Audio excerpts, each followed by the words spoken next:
is up, guys? It is a Saturday deeper dive here for today's 6-game NBA slate, and actually one that's going to have a lot of news to talk about. It's always going to be the case here in the NBA these days, but I'm Chris Spags, joined by two men today who are going to be very well equipped to help you guys do everything you need to do for today's NBA slate. First off, a man you've seen on here many Saturdays in a row, or many Saturdays in general, a guy you see on the Slate Starter podcast as well, 5 days a week alongside Eric Lindquist. He's Rinpack. How you doing, Ryan?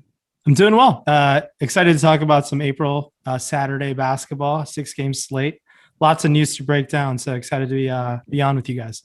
And our third leg today, or third leg, probably third wheel today, our third leg on a stool, not whatever other euphemisms you may want out there. The man behind it all here at Awesemo, who's doing the World Fantasy Basketball Championships today, in addition to all his other DFS runs. So he is going to be a busy man today. Alex Awesemo Baker. How you doing, Alex? I'm doing good. Thanks for highlighting how unimportant I am for here. In fact, I may even get in the way of the analysis. So, but I'm happy to be here. Got a little final tonight, so I'm trying to make all the right reads. Looking forward to getting your insight on these different guys.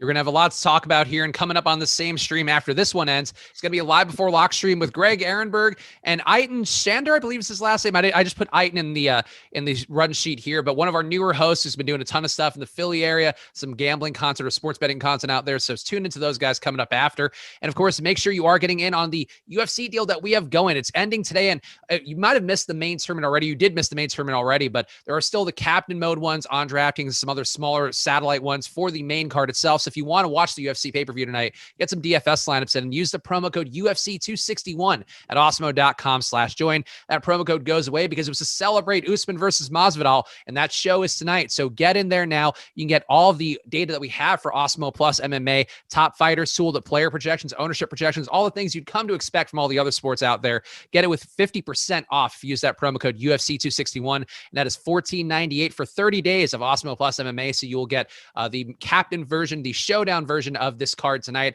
And there's just some other big cards coming up over the next few weeks. So go over to awesemo.com/join. The UFC 261 promo ends today. So be paying full price starting tomorrow. So make sure to get in there now.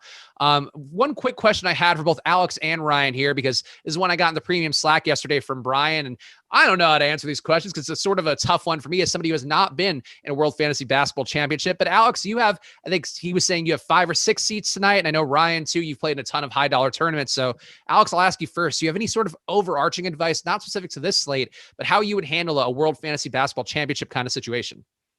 Yeah, I think the World Fantasy Basketball stuff is pretty similar to just like the $200 to $300 tournament on a given night. So if you played in that one, I think you can expect a similar kind of field.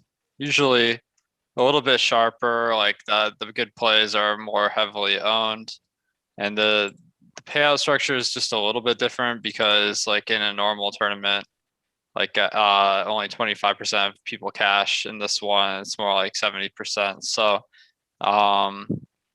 this is probably really irrelevant advice to 99% of people. But if you're in the championship and you're an Awesemo member, make sure to shout us out. We're rooting for you.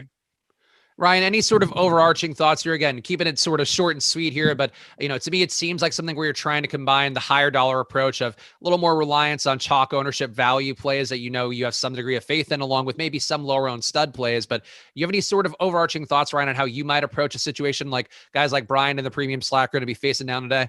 Yeah, I'm assuming obviously Alex has 5 or 6 entries. I'm assuming he's going to be really flexible with his lineups. So he might wait for some news to break down. I'm assuming if you're entering one of these qualifier or live championship tournaments, you want to go in to win. And I don't think you can go in there being a little too scared. You want to, I think, take some stands off of some heavy ownership.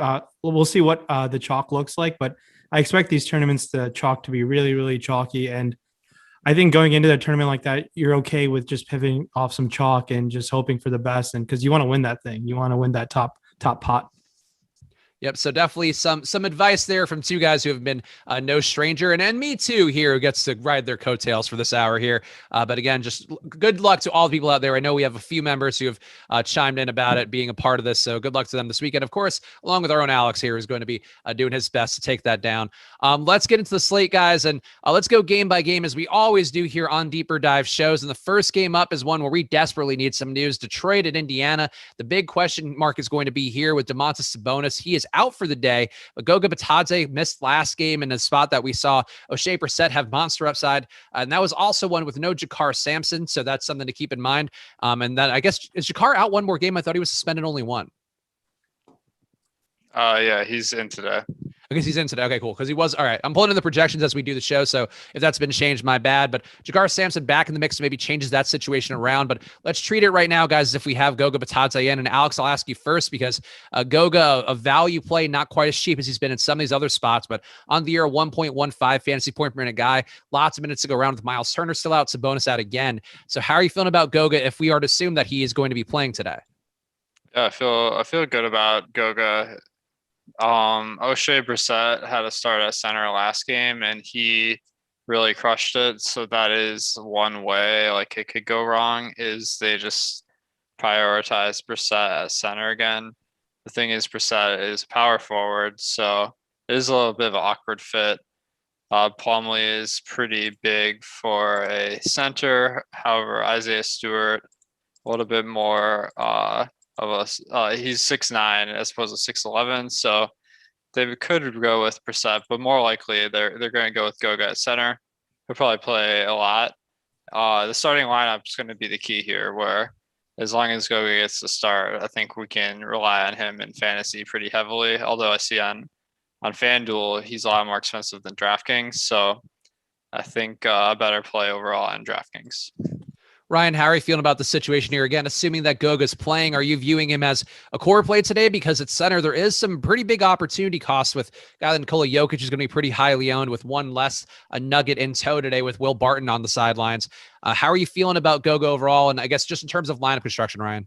Yeah, so over there on DraftKings, tough not to love Goga at 4,100. And it's going to come in one of the higher owned players on the slate. I'm content going over that number. Just because at $4,100, you're gonna. I mean, we have him projected for low 30s, and there's potential for him to play 30 plus minutes. We haven't seen him play 30 plus minutes because there was a game that he was on his path to. I believe it was a Minnesota game, and then he got hurt by rolling his ankle. So there's a good chance he could potentially get there. Obviously, Jakar Sampson being back doesn't help anyone really on the Pacers front court rotation. But Bitadze is not out of play even at $5,500. I know the opportunity cost is really high. With Jokic on the slate, obviously Jokic is going to have no Barton there, who's known to take some shots. But I don't have any issues going to Bitadze on either side. Obviously, much preferred on that DraftKings $4,100 price tag. And then also for Indiana, last game, we saw Brogdon and Karis LeVert both going off alongside O'Shea Brissett. Really, all these guys capitalizing on some less bodies, less high usage bodies in the rotation. But Ryan, how are you feeling about going back to Brogdon and LeVert today on DraftKings? I feel like their price points to me look untenable, I guess, unless we get Goga out and maybe you could sort of force your way there a little bit. But on FanDuel, bit of a different situation where they are going to be two chalky plays, it looks like, whether Goga's in or out. Yeah, so I think it's a little mixing and matching. I think sometimes on a slate of this size, you might want to shy away with having too much Pacers exposure, especially being an early game with a lot of news pending. But especially on FanDuel, they look like great plays, especially Brogdon at 8K. He can definitely put up a number. We saw what he did without Goga. You really want him to take 20 plus shot attempts to do that. And LeVert coming in at $8,200 on a six game slate. I have no issues going there just because of the FanDuel game. We have to roster two of each, of point guard and shooting guard. I'm willing to shy away a little bit on DraftKings, but it's not going to take much to get over the field with their projected ownership coming in. Both of them are coming in sub 15% right now. So it won't take much to get over those guys in a pretty solid matchup against the Pistons.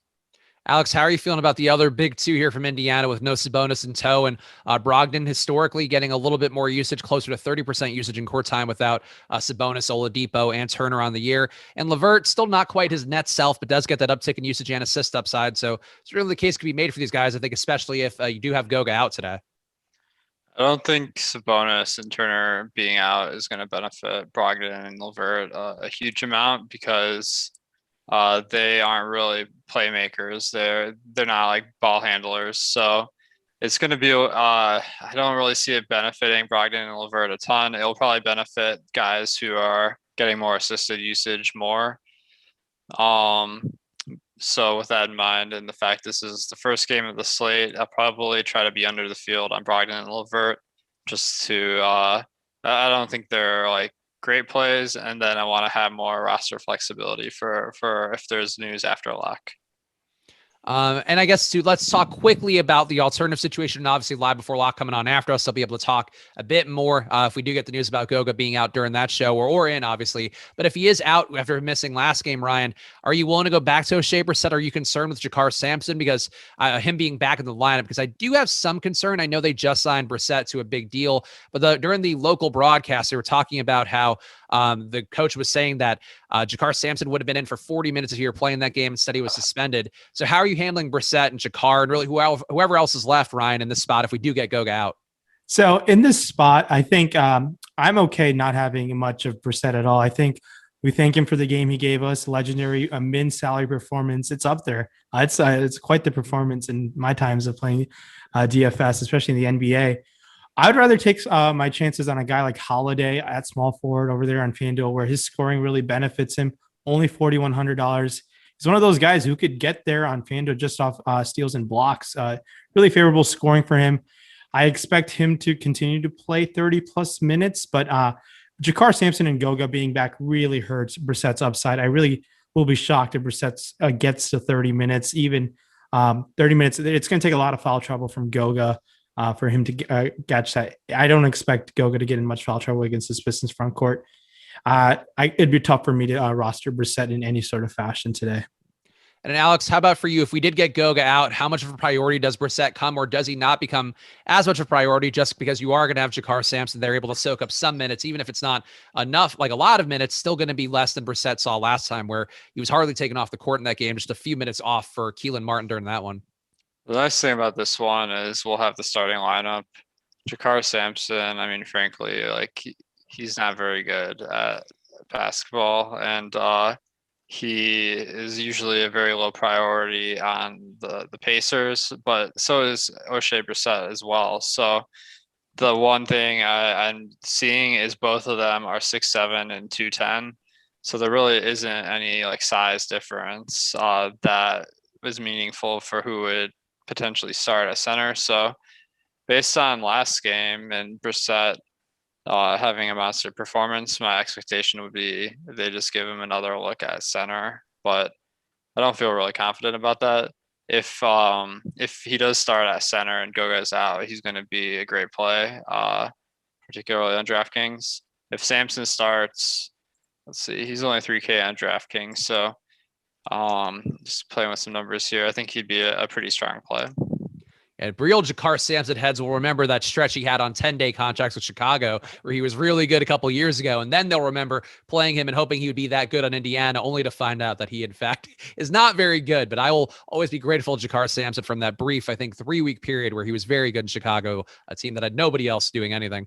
The Detroit side, we have most guys back here today. Mason Plumlee expect to be available. Jeremy Grant expect to be available. Corey Joseph as well. And the net result here is most of the other Detroit Pistons have been priced for the games recently where you've had Jeremy Grant out, you've had Plumlee out. A guy like Isaiah Stewart right now, way over projected or way over salaried for his median projection today. Only 23 minutes projected by the Awesemo data team here. And then I really think you could still force your way to some of these guys. Mason Plumlee maybe getting enough minutes at 4,900, but still has Stewart breathing down his neck, so it's hard to trust that. Is there anything at all that appeals to you here, Alex, from your Detroit Pistons, I suppose? Well, I'm guessing Ryan's a Pistons fan as well here, so we got a lot of Michigan on the show. I guess the guys I'd be looking at, Mason Plumlee, he is only 5K on both sides about, and although it has been a pretty even split between him and Stewart, I think that's enough for him to get there in this matchup where Indiana's really hurt on their front court. So I think he makes a lot of sense. Jeremy Grant, his price has come down and the minutes have come down too. So I think he's a decent play, but nothing exciting. And then the rest of the guys, I think the minutes will be pinched a little bit by other guys not being rested. Ryan, how are you feeling about the Pistons here in this spot where, again, having these guys back at prices that are not going to be the most friendly to the situation? Guys like Josh Jackson probably out of consideration, at least on DraftKings. But does anybody stand out meaningfully for you, Ryan? Yeah, going back to my Pistons fandom, I was a diehard Pistons fan until Joe Dumars traded Billups for Allen Iverson. I was devastated leaving my earth science ninth grade class. I was so sad, but going to these Pistons, they have not been good since then. But I was really shocked. We even Plumlee, when he's been sitting every other game, it's felt like for the last bit, and all of a sudden he jumped to 32 plus minutes last time and against the Dallas team, and he really performed. Now, I'm not sure why he played that many minutes, because if you look at his box score, he has not played north of 30 minutes all the way dating back to March 31st against Portland. So if Plumlee's going to find his way to 30 plus minutes, I'll have quite a bit of interest, and I'm willing to take some chances on tournaments with Plumlee, because we saw that upside last game, and he's one of those centers who can get involved in many other ways. And with Detroit having their backcourt fully healthy, really tough to have any interest in guys like Joseph, Killian Hayes, and even Josh Jackson. On FanDuel tournaments, I've always been kind of above the field on Saddiq Bey just because of how volatile of a player he is, and he can really get there just in terms of getting hot from the field. At that price tag at 5,600, he's just going to need to put on a performance like he did against Cleveland, and he's shown that a few times here and there, but outside of Plumlee, for me, I guess Jeremy Grant deserves consideration. If Detroit finds a way to be competitive against Indiana, Grant played Indiana on the 24th of March, and he played pretty well. He put up 44 fantasy points. Now, obviously, it's a different team in Indiana with no Turner and Sabonis, but at 6,700, Grant, if you were to find a way to 30-plus minutes, we just haven't seen that happen, has some serious upside on both sides. Let's keep going here. And guys, hit the like button. We got this show. We got Live Before Lock on the same stream coming up afterwards. So help us out here. And of course, subscribe to the channel. We have content going on all day long, whether it be for the MMA streets, for the MLB world, for the basketball things that are going on there. I'm running out of ways to say for sports and slates, but I appreciate you guys for being here. We all do. So make sure you are subscribed to the channel so you can see all the things going on all day long. Next game up, we got San Antonio getting 112.8 implied points. DeMar DeRozan currently questionable. Rudy Gay also currently questionable. Some of these guys have been out recently. DeRozan been out. Murray also was ruled out, bit of a surprise one. Patty Mills has been out recently. So a lot of the Spurs now on DraftKings, the price points come up quite a bit for guys like Derek White.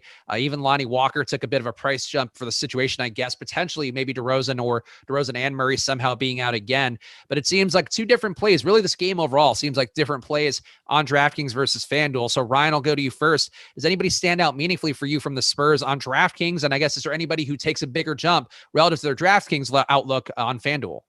So we got some news. Goga is out, and Jeremy Lamb is out, and I believe McDermott's available to play. A starting lineup for that team would be really helpful.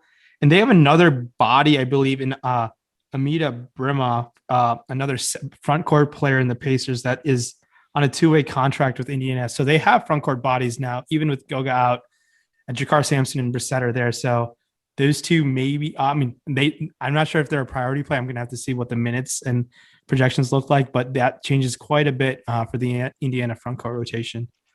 But going back to, we were talking about the Spurs, correct? Yep.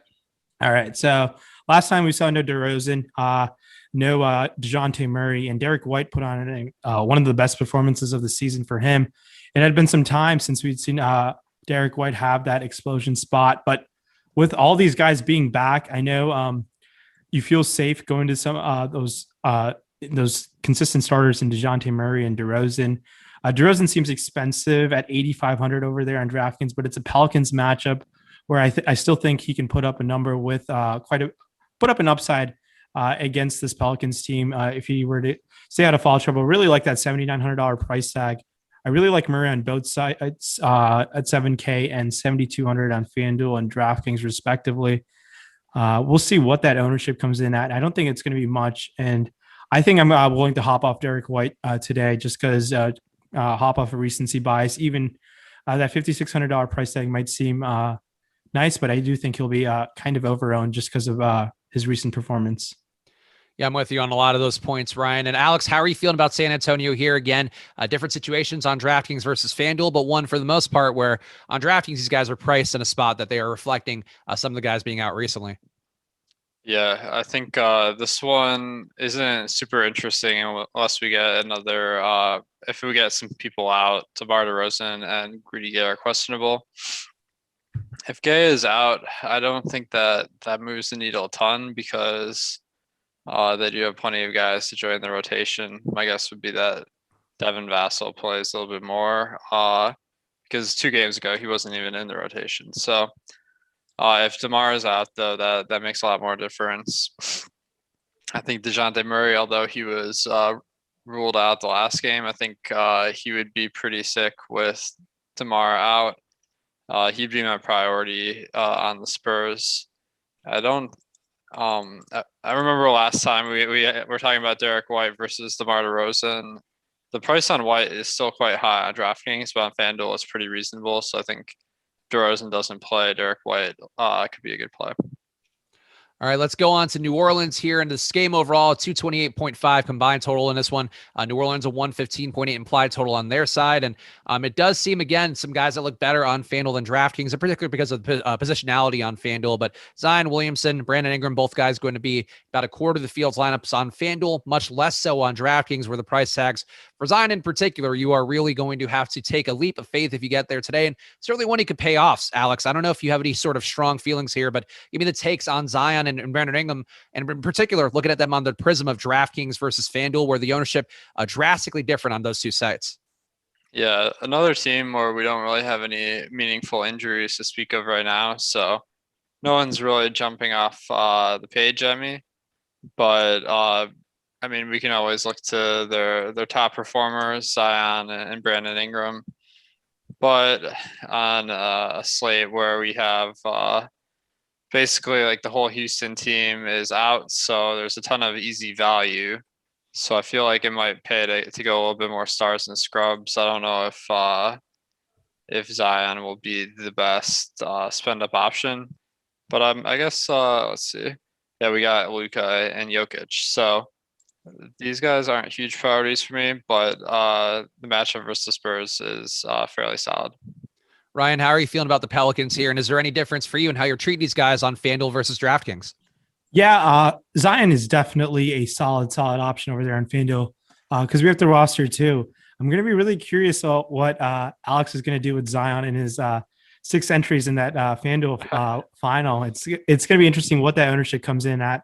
I really like Zion. I think he's my favorite Pelican, and it's not really a hot take, but Brandon Ingram has an upside within him. And everyone else on this Pelicans team, we haven't seen Lonzo play north of 30 minutes since there was a couple games he came back from injury, and he just hasn't played north of 30 minutes since. And he really needs to play that many minutes for me to be considered, especially at $7,100 and $6,300 on FanDuel. Really tough for me to have any significant interest in any of these other Pelicans outside of Zion and Ingram. I really don't want to play Najee Marshall's $5,600 DraftKings price tag. Really, that's really about it for my Pelican stakes. I really like Zion tonight in tonight's matchup versus the Spurs. Alex, you want to tell Ryan real fast how many Zion lineups you're going to be playing? Just help everybody out. Tell them how many of the 6 are going to have Zion in there. Yeah. Well, I see. Let's see. It's going to all depend on the power forward situation today. So right now, it looks like the top price ones are Zion, Porzingis, and Grant. So it really might be just kind of which of those guys I like the most. I do feel like Zion at 9,700 is pretty expensive. He let's see. He's a good usage and assist guy, but I don't know if his rebounding is really that elite because he only has 13% rebounding percentage on the defensive end, which is pretty low for a 10K player. So I don't really buy into it yet, him being a 10K player like he's priced today. So there you go. So now Alex told you without even telling you. So you can maybe see a little bit less Zion in some of Alex's lineups tonight. But obviously everybody out there going to maybe playing some Zion on FanDuel, it seems.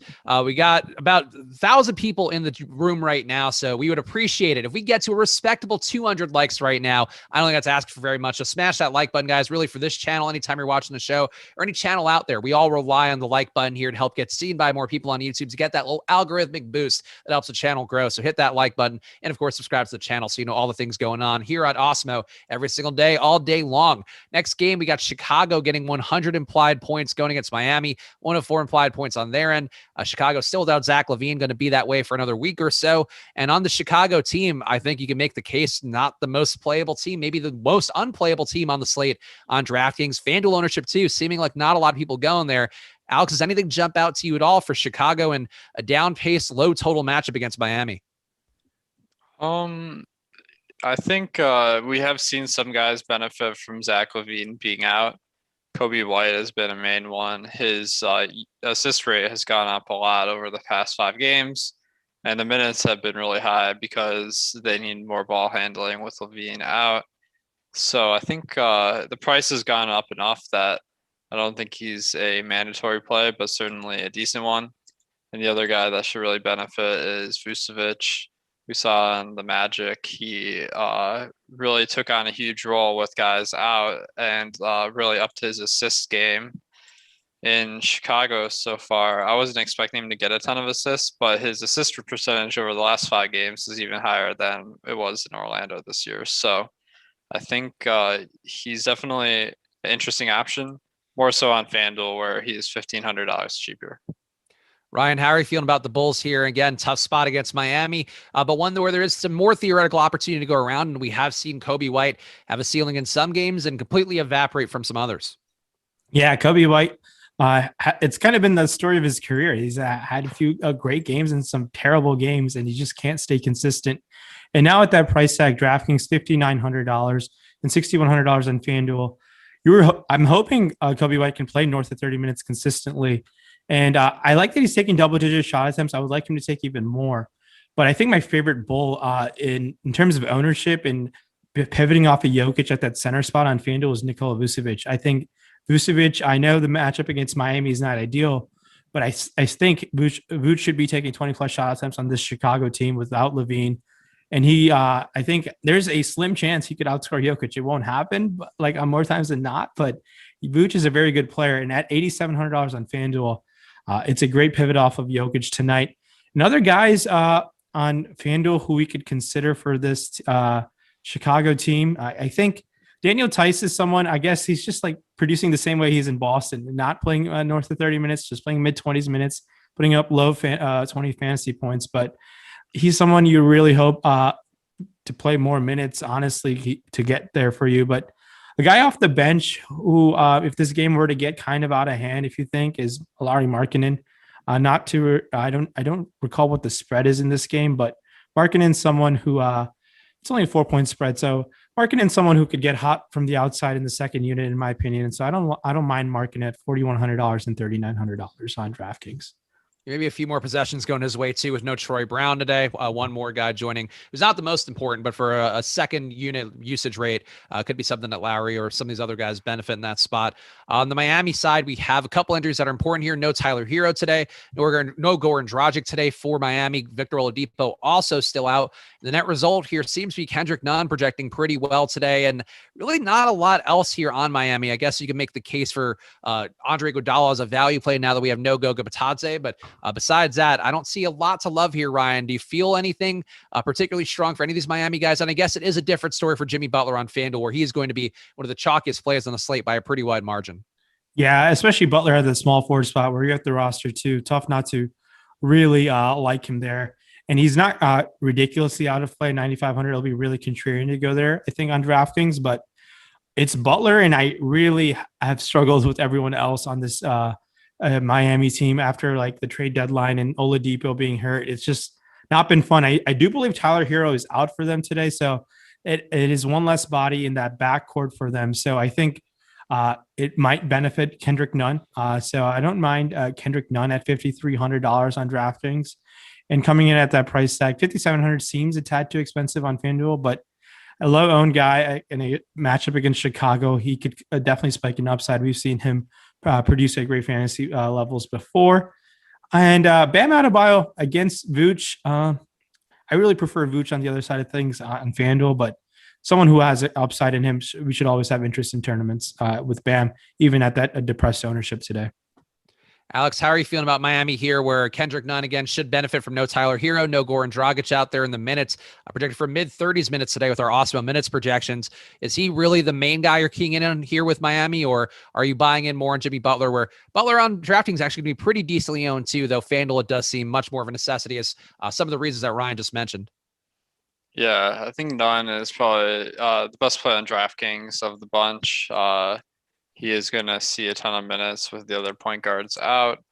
The one caveat I'd say is that a couple of games ago when he won the slate, Bam and Jimmy Butler were both out for that game. So I do feel like Kendrick Nunn's going to be less productive on the court with Jimmy Butler back today or playing today.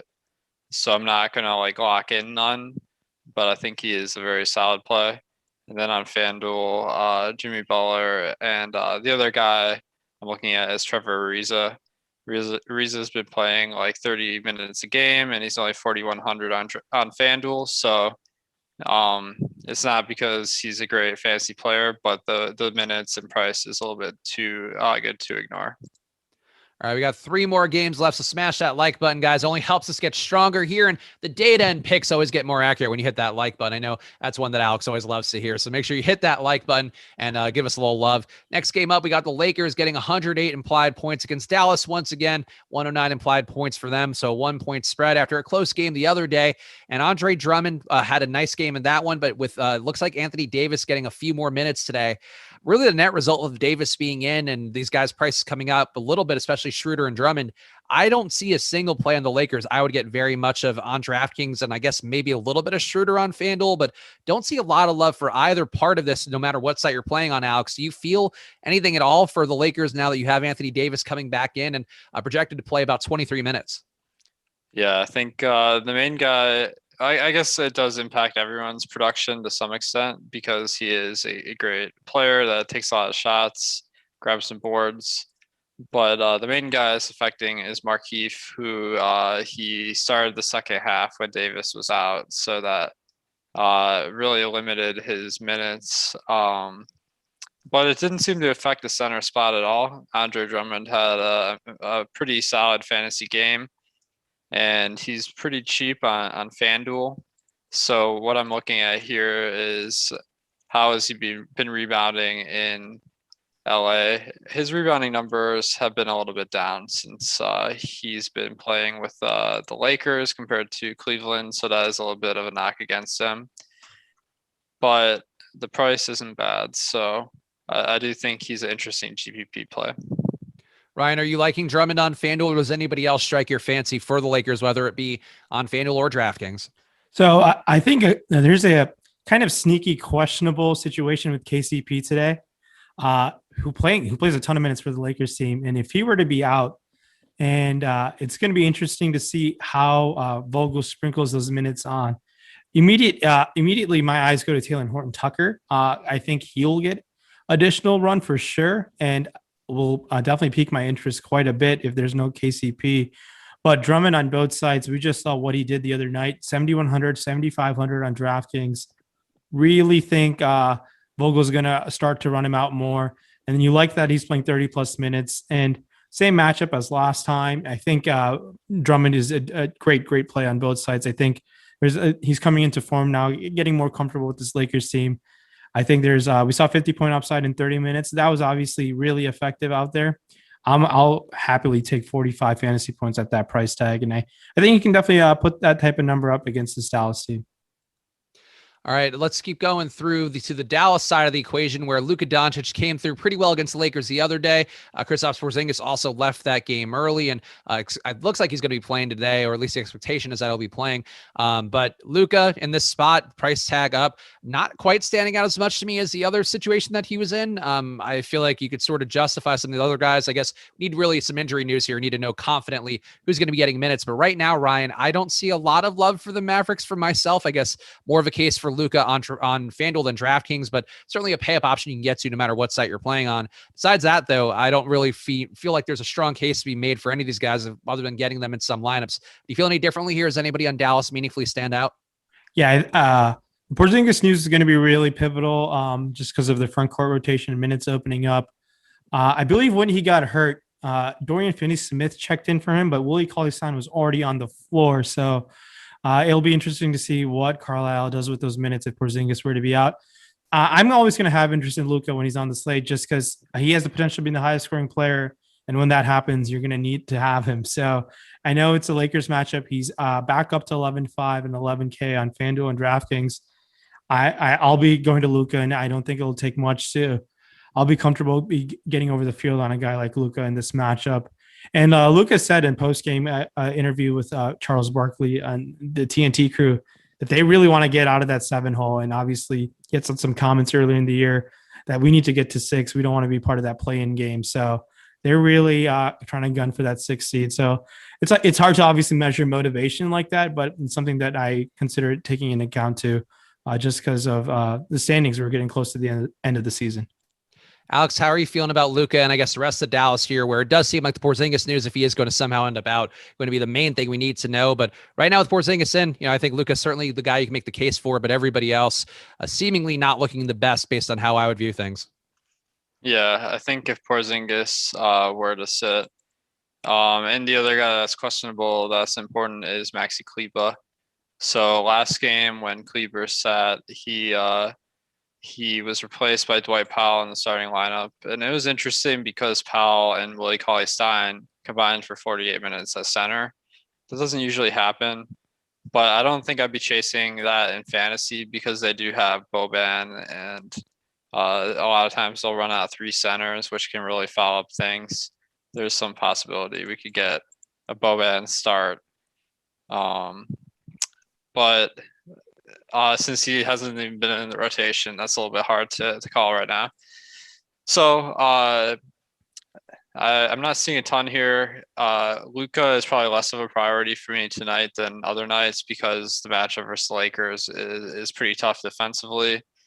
And at the spend up options, we got one player that really looks a lot better, which is Jokic. Jokic is playing a team that's dealing with a bunch of injuries where Luka, there's not really anything meaningful for him to benefit from. So that'd be my lean. All right, let's keep it going here. And it is an NBA stream in case there are some people out there confused. We also have some great MLB content on the channel, which you'd know if you subscribe to the channel and also checked everything out instead of just coming into a chat and being toxic for no reason. We got another game, though, so we're going to talk about in the NBA. Minnesota getting 109.3 implied points against Utah, 121.3 implied points. Slate's highest combined total in this one, but a gigantic spread here going against Minnesota. And Ryan, I'll ask you any sort of thoughts you have, because Minnesota, if they are going to stay in this game, you're going to have to see some outlier performances, maybe from a Towns, maybe from a Russell, who I believe is on our thumbnail today. So perhaps somebody in the graphic design department knows something special there. Anthony Edwards, too, certainly capable of spiking a ceiling day, even when the median projection doesn't look that good, which is the case today. So Ryan, is there any arguments we made for you for the T-Wolves on this slate where they are not going to be too highly owned on either site? And certainly there is a way that they can find upside. Yeah, all these guys, obviously, D'Angelo Russell being back has thrown a wrench into the usage of guys like Edwards, but Towns seemingly is still going. Their coach has always said they want to play through Towns and more. And I think I'm completely off of Anthony. Completely off of Anthony Edwards against his Utah matchup is probably the way I'm leaning. 7,300 and 6,700 over there on FanDuel. And he just I don't see a clear and confident pathway for him to continue to take 20 plus shot attempts with Russell being back and Russell's minutes going up. So I think the Anthony Edwards experience in terms of fantasy has been fun throughout the midst of the season, but I'd rather take my chances on D'Angelo Russell at $6,400 on DraftKings, playing just shy of 30 minutes, but he would have to shoot really effectively against this Utah matchup. And Karl Towns is matchup proof. I know people might shy away with Gobert on the other side. So Cat has the upside of being the highest scoring player on the slate. So I'll be over the field for that reason alone. And the total is game total is in their favor. And obviously Utah's playing without Donovan Mitchell and they still have a double-digit spread. Just shows how good this Utah team is. Alex, are you buying in any more here in Minnesota? And I think Ryan raises a pretty decent point about Towns. Certainly he is about as matchup proof as you can find with him being used a little more effectively since the coaching change in Minnesota. And I guess focus in on him a bit more because he is a pivot point to a guy who's going to be very highly owned today in Nikola Jokic. We talked about Nikola Vucevic maybe being a pivot. So give me your thoughts, Alex, on Towns, first of all, where he's had a gigantic ceiling in a lot of spots, some winnable ones recently against Sacramento. This one on paper definitely looks a little bit tougher against Utah. Yeah, definitely. I think that Towns is it's tough to get to him, to be honest, because of the position where Jokic is like the MVP candidate and he's not that much more expensive. So I don't see Towns in a really tough matchup as being a good play. In a GPP, I guess, if you want to really get different. But that being said, he has had pretty good numbers recently. His usage over the last 5 games has gone up from a season average of 28 to 30. And his assist percent has gone up from 22 to 28. So his production has been really good. The problem is it's just going to be hard to put up a good score versus Utah. So the one guy I'm kind of intrigued by is D'Angelo Russell. Like there is a possibility that one of these days he slides back into the starting lineup for Josh Okogie. And if he did, then he'd have a big minute ceiling. We're not going to really we wouldn't know that until after 4 of the 6 games lock. So that does give him a tiny bit more upside going into the slate than if there wasn't that possibility at all.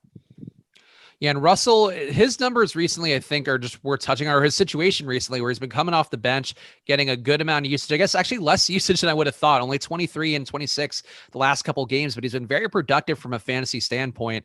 I guess the question would be, Alex, for me, just real fast with these guys, where if you have nobody projected over 10% ownership, are you just trying to mix in some flyers on these guys because they are going to be completely overlooked? And we've seen situations recently where Minnesota's played themselves into games that you would think they might not have the best shot in. Yeah, I think I'm not really using that as a justification to get to them, I guess, Sure. because like in our projections, we kind of have a garbage time minute count. So for Minnesota, we have it as like a 2.5 minutes average. That's the biggest spread on the slate. Let me compare that to Dallas, which is the smallest. We have that like 1.3 garbage minutes. So it's really only like a 1 minute difference for the key players since they are pretty far below what we're hoping. I don't know if that's really enough to entice me. And Ryan, just to close the loop here on Minnesota, just because A, I think we're running a little bit faster than we should have, and B, there is some way that they could be useful. Do you see any utility in a guy like, I guess more utility in a guy like Russell, Edwards, Rubio, Reed, Jaden McDaniels? I think these are guys people could get in a crunch or at least, maybe find some way to be useful today. And just want to make sure we're covering everything we can here in the sake of both stalling and also just covering a slate where there are a lot of guys that aren't going to have the best median projections. It's tough. It's tough. I feel like there's a chance all of these guys could find a way to being good. I'll take my chances with the minutes in McDaniels just because I think there's a pathway for him to play 30 plus minutes. And I take my chances with the McDaniels at that price tag over there on DraftKings, while over there on FanDuel, I think he's a little too expensive, but tough to have any interest in any of these secondary Minnesota options.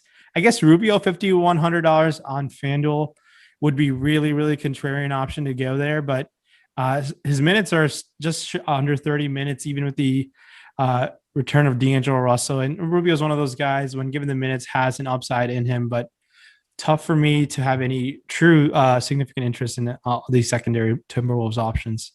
All right, let's get to the side that maybe there will be some interest here. Utah, very high implied total. No Donovan Mitchell, as these guys mentioned earlier when we were discussing this game. And you are going to see big rate boosts with Mike Conley. And I think this is something that Adam mentioned on the deeper dive recently, that was a pretty good point that we saw came to fruition pretty much next game. It's really been there every time Mitchell's been out recently. But Mike Conley, the rates for him, not the biggest in court time without Clarkson and without Mitchell. But it is an important way to look at him because he's been having in court time without Mitchell and Clarkson open these games a 44% assist rate, a little bit more usage, closer to 30%. And I don't know if they need to give him all those rates, Alex, but it does make Mike Conley look like a completely different player. And the projections we have for him today, I think, maybe jarring to some people, but he has been really good in this court time where he's starting these games, getting a chance to show, I guess, his full ability. And Conley, a play that going to be well owned today on both DraftKings and FanDuel.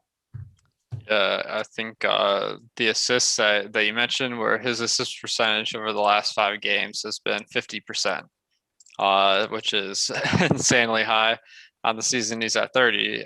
His usage did go down over that stretch. There is like a negative correlation between the two numbers. So probably is somewhere in between the year-to-date numbers and that number he's posted with Mitchell out. So I do think that he makes a lot of sense to get some more assists, and the matchup is really solid. So I think Conley is a solid option.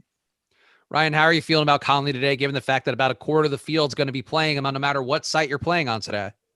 Yeah, Conley looks like a solid play. Only concern is the spread, and Quinn Snyder seemingly has been cautious with Conley just because of his recent injury history, and he's been the first one yanked in these blowouts. Usually Quinn Snyder is very, very lax with his starters. He's the one that I've noticed that gets pulled first. But Conley, if this game were to stay close, Conley could be magnificent at 7-1 and 7K on both sites. He put up, I believe, north of 40 in just 25 minutes. And I really like that. But I think pivoting off of him to going to Jordan Clarkson, who was amazing pretty much till he got hurt. And he's someone who I think will take more shot attempts than Conley. And he can get hot from the field. So I like pivoting to Clarkson off of Conley. You get the savings. And I think the upside is potentially greater than Conley in this type of a game environment. So that's how I feel. But I have no issues if you want to play both. They both can definitely get there for you, especially in a great matchup versus Minnesota.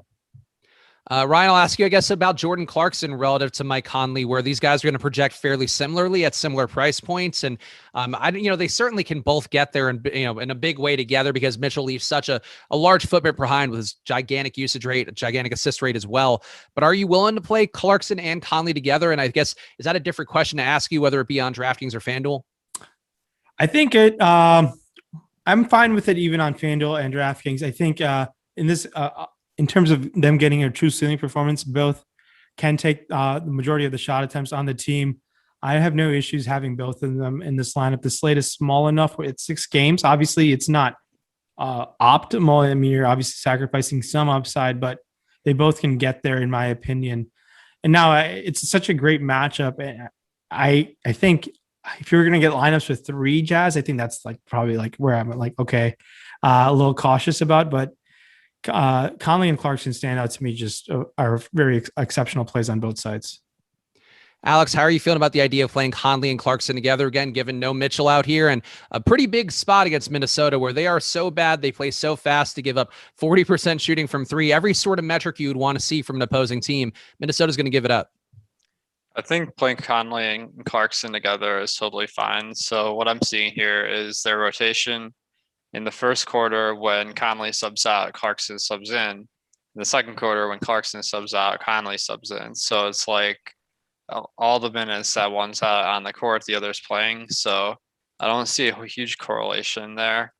And then I expect Clarkson to be the primary beneficiary of Mitchell being out besides Conley, because he can really score a lot with the ball in his hands, which is what Mitchell usually does. Where none of the other starters, aside from Conley, can really do that. Sorry, Clarkson's not a starter, but none of the starters who are playing the big minutes can. So they really need Clarkson to play a lot of minutes to take a lot of shots. Are you feeling any interest at all in Rudy Gobert, given that he is one guy who is going to be a little bit more overlooked in this Utah lineup and certainly can be a pivot, at least in terms of the upside, and does see some minor upticks in usage? Obviously, for Rudy Gobert, doesn't matter that much, but there are some ways, I guess, to justify getting to him a little bit more, Alex. And you would think they need him out there a lot just because you have Towns out in the mix, and certainly Gobert going to do a better job defending him than a Derek Favors would. Yeah, I think Gobert is fine to play.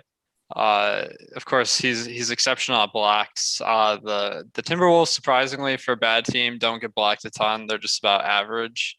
So I really don't see any like sort of benefit to Gobert today, but a solid player. The position is pretty tough to fade some of the other guys though, so I probably won't play much Gobert.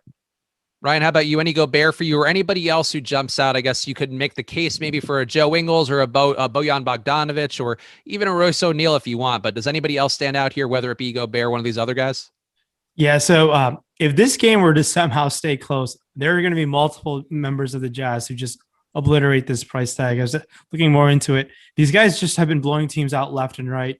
If this somehow all the starters play 30 plus minutes, I feel like a lot of them are going to be potentially really good.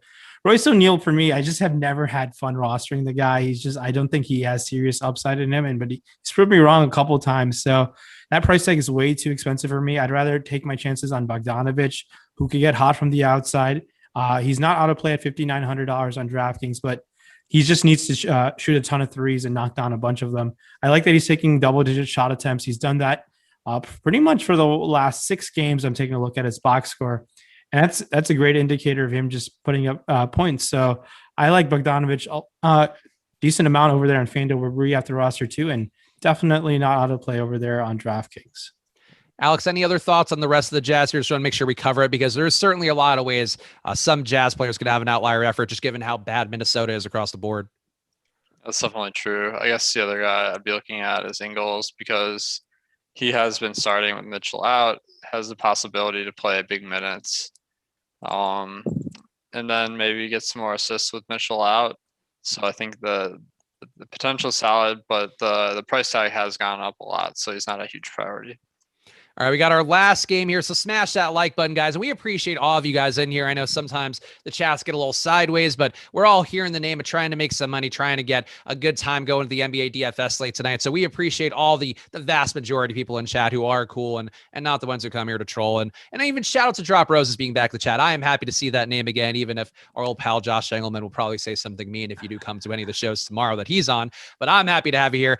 We appreciate all you guys, though. So hit that like button. Last game, the main event in a lot of ways for the DFS slate. Houston getting 103.5 implied points, a 14-point dog at Denver, but they are going to have a lot of guys who have to play a lot of minutes today because they only have 8 men available, it looks like, and I suppose one of the men might not even be playing minutes. Danuel House, we now adjusted down to 13 minutes in the Awesemo data projections, but all these guys are going to jump off the page in a meaningful way. Kelly Olynyk's been very good in court time without Christian Wood. He's been a guy also who's produced in a lot of different spots, so certainly one option you can go to. You also have the value plays, KJ Martin Jr. / Kenyon Martin Jr. No matter what site you're playing on, he's going to have a different name, it seems. Armani Brooks also picking up a lot of minutes. So, Alex, who's the first guy you look at here? Because even a Jayshawn Tate does seem to project exceedingly well today, and you can sort of maybe over-project these guys as part of the process if you're not paying close attention.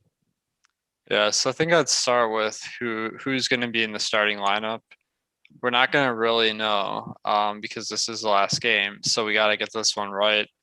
I'm feeling like Armani Brooks, Jayshawn Tate, and Kelly Olynyk are locks because they've been already starting a good amount.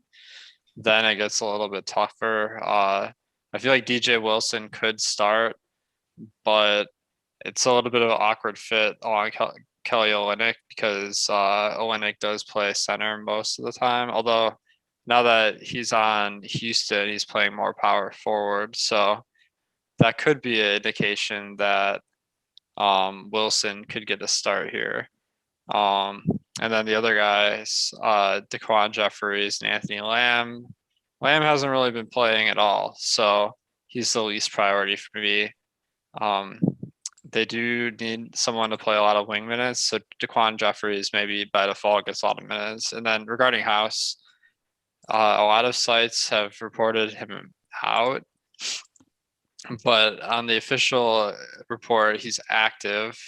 So I'm kind of hedging a little bit in our projections because I'm not really sure if he's going to play or not. If he doesn't play, then everyone else is going to have to play tons of minutes. Yeah, and it's either way, they're going to be guys playing a lot of minutes today. And Alex, you raised an interesting point about DJ Wilson because it does seem like he's been the backup 5 for the most part, whereas Olynyk has been the backup 5 too, but also starting at the 4. And I guess if you had to sort of give, it's sort of tough to do this, so I'm putting you on the spot completely, but just the odds here of Olynyk starting alongside Kenyon Martin versus the odds of him starting alongside DJ Wilson, I would put that as like 75-25, but do you feel any differently about that it's much more likely to be Martin picking up the start rather than Wilson? Well, Martin has been playing a lot more than Wilson recently. Over the last 5 games, Martin's been playing about 23 minutes a game, or Wilson's been playing about 12. So just by logic, I feel like Martin is going to get in there. The one thing I'm trying to reason through right now is like, is there a possibility they don't want to start DeQuan Jeffries, in which case they would have to start Kenny Martin at the 3. Kenny Martin is 6'6" and 215, so he usually plays the 4, but I don't see any reason why he couldn't start at the 3. So it is a tough night for this to be the last game of the slate. What are you guys thinking? Ryan, what are you feeling here? Because obviously you're going to have a different perspective, and there's a lot of ways to take this one where even though you only have 7 or 8 guys playing, depending upon what happens with Danuel House, it is still, the difference between a guy starting and not starting can be a big part when you are grading these guys, and they're all going to pop out in any sort of median projection. Yeah, so the Danuel House situation is really important for this team just because he came back yesterday, played 21 minutes off an ankle injury. And I forget how many, I think the team needs to have 8 listed active bodies to be eligible to play, if I'm not mistaken, this season. And if he is active and doesn't play, the team will only have 7. And that's going to make there's going to be 5 guys on this team that are exceptional. And I think Alex nailed it. I feel confident in Kelly Olynyk, Armani Brooks, those 2 starting, and Jayshawn Tate as the other one. But there's going to be other Rockets who are going to pay off their price tag quite a bit. And I think KJ Martin, I'm going to go to guys who have shown an upside before. And I think KJ Martin would be the next man up for me in terms of having a significant interest in a guy like him. And I feel like he's definitely going to be in play for mid-30s minutes either way. Now, if we get news House is starting and the coaching staff is like, yeah, he's a full go, which I'll be kind of shocked off of just because he played 21 minutes coming off an ankle injury, it will be a back-to-back. I will like Danuel House quite a bit if you were to start and there's no sort of minutes limit. If we get that news, it's going to be tough. So to be able to maneuver around this situation is going to be the key to the slate, honestly, on both sides. But I feel confident in Olynyk, KJ Martin, Tate, and Armani Brooks' minutes, and the rest are going to be sprinkled.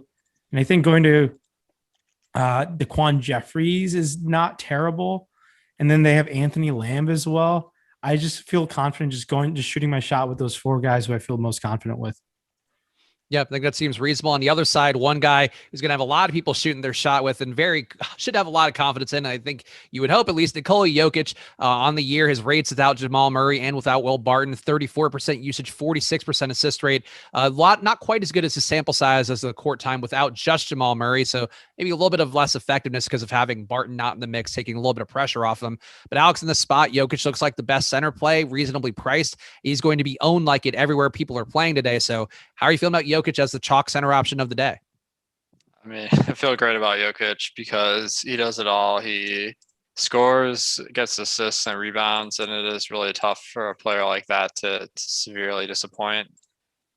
So he is very expensive today, but the nice thing is he has some correlation with the Houston guys who presumably we're going to be loading up on, where if all the Houston guys totally suck, maybe Jokic won't play very much. But we're going to have Houston anyway, so we might as well bank on them not being horrible and Jokic playing good minutes, and you're going to need somewhere to spend that salary, and he's the obvious place. Ryan, how are you feeling about Denver here? Give me your thoughts on Jokic, and then just burn through any other nuggets you think are worthwhile here as we close out the show. Tough not to love Nikola Jokic against this Houston matchup. I believe since Murray has been out, his assist rate has dropped. He's not gotten double digit. He's only got double digit assists once since Murray has been out. So that triple double upside that we were getting more consistently has diminished a little bit. I don't know. He misses that 2-man game. They were an elite 2-man game together. And that's been one of the knocks against Jokic since the Murray injury. But the ceiling is through the roof against this Houston matchup.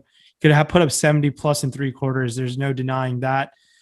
For some reason, if you don't have interest in Jokic tonight, I'd be shocked. Going to a guy like MPJ or Aaron Gordon could pan out for you.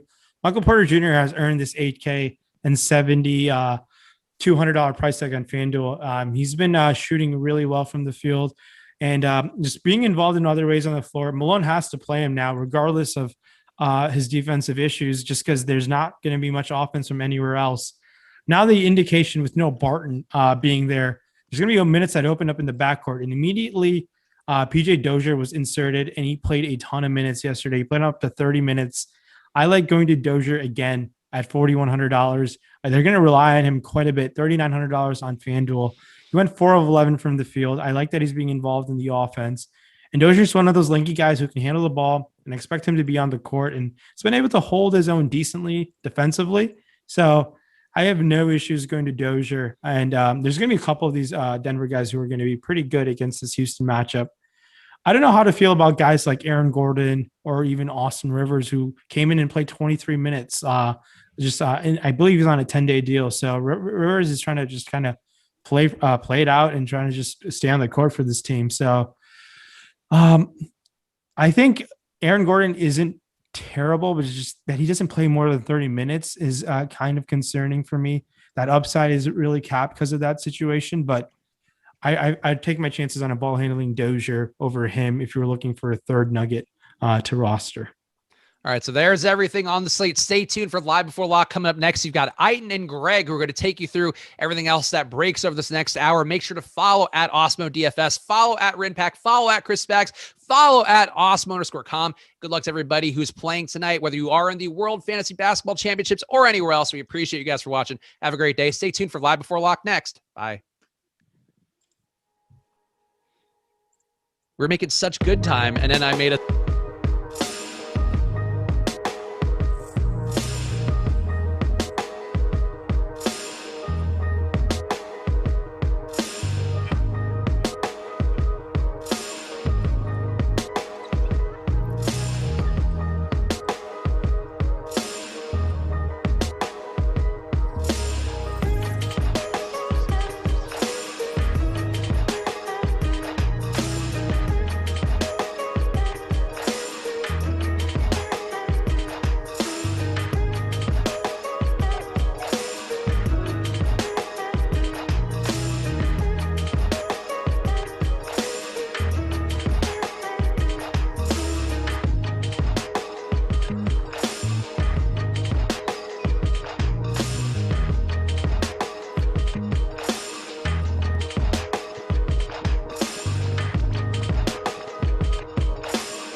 This is the Awesemo Live Before Lock show. I am joined apparently by Michael. I've been told I don't know what happened, but apparently Spags finished last show. I wasn't listening, and he said that I was doing Live Before Lock with Michael today. I'm with Terry, but I don't know who this Michael fella is, but I don't like him. I like Terry. So Terry, happy that you're doing the Awesemo NBA Live Before Lock show with me.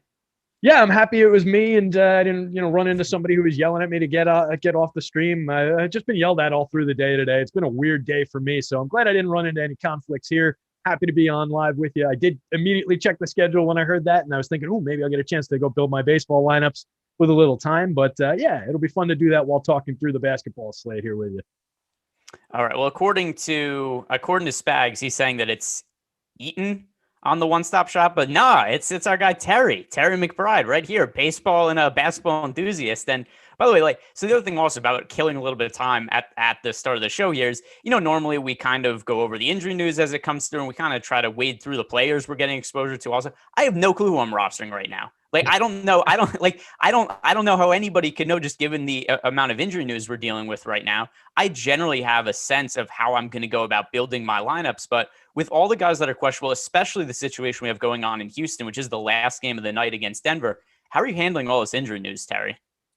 Yeah, so, my first answer out of the gate was kind of going to be, I'm in a similar boat. I don't really know what I'm going to be rostering here, but I do know that some of them are going to be wearing Rockets jerseys, just because there's that lack of bodies out there. They were talking about it just on the last show, and yeah, they're going to have 8 guys dressed, but most likely if we don't get Daniel House out there on the back-to-back after he went 21 minutes coming back from an injury last night, they're probably going to be running 7 guys out there. So there's just upside for days. It just depends on which guys are going to be on the court, which guys are going to start, and where the most interest lies.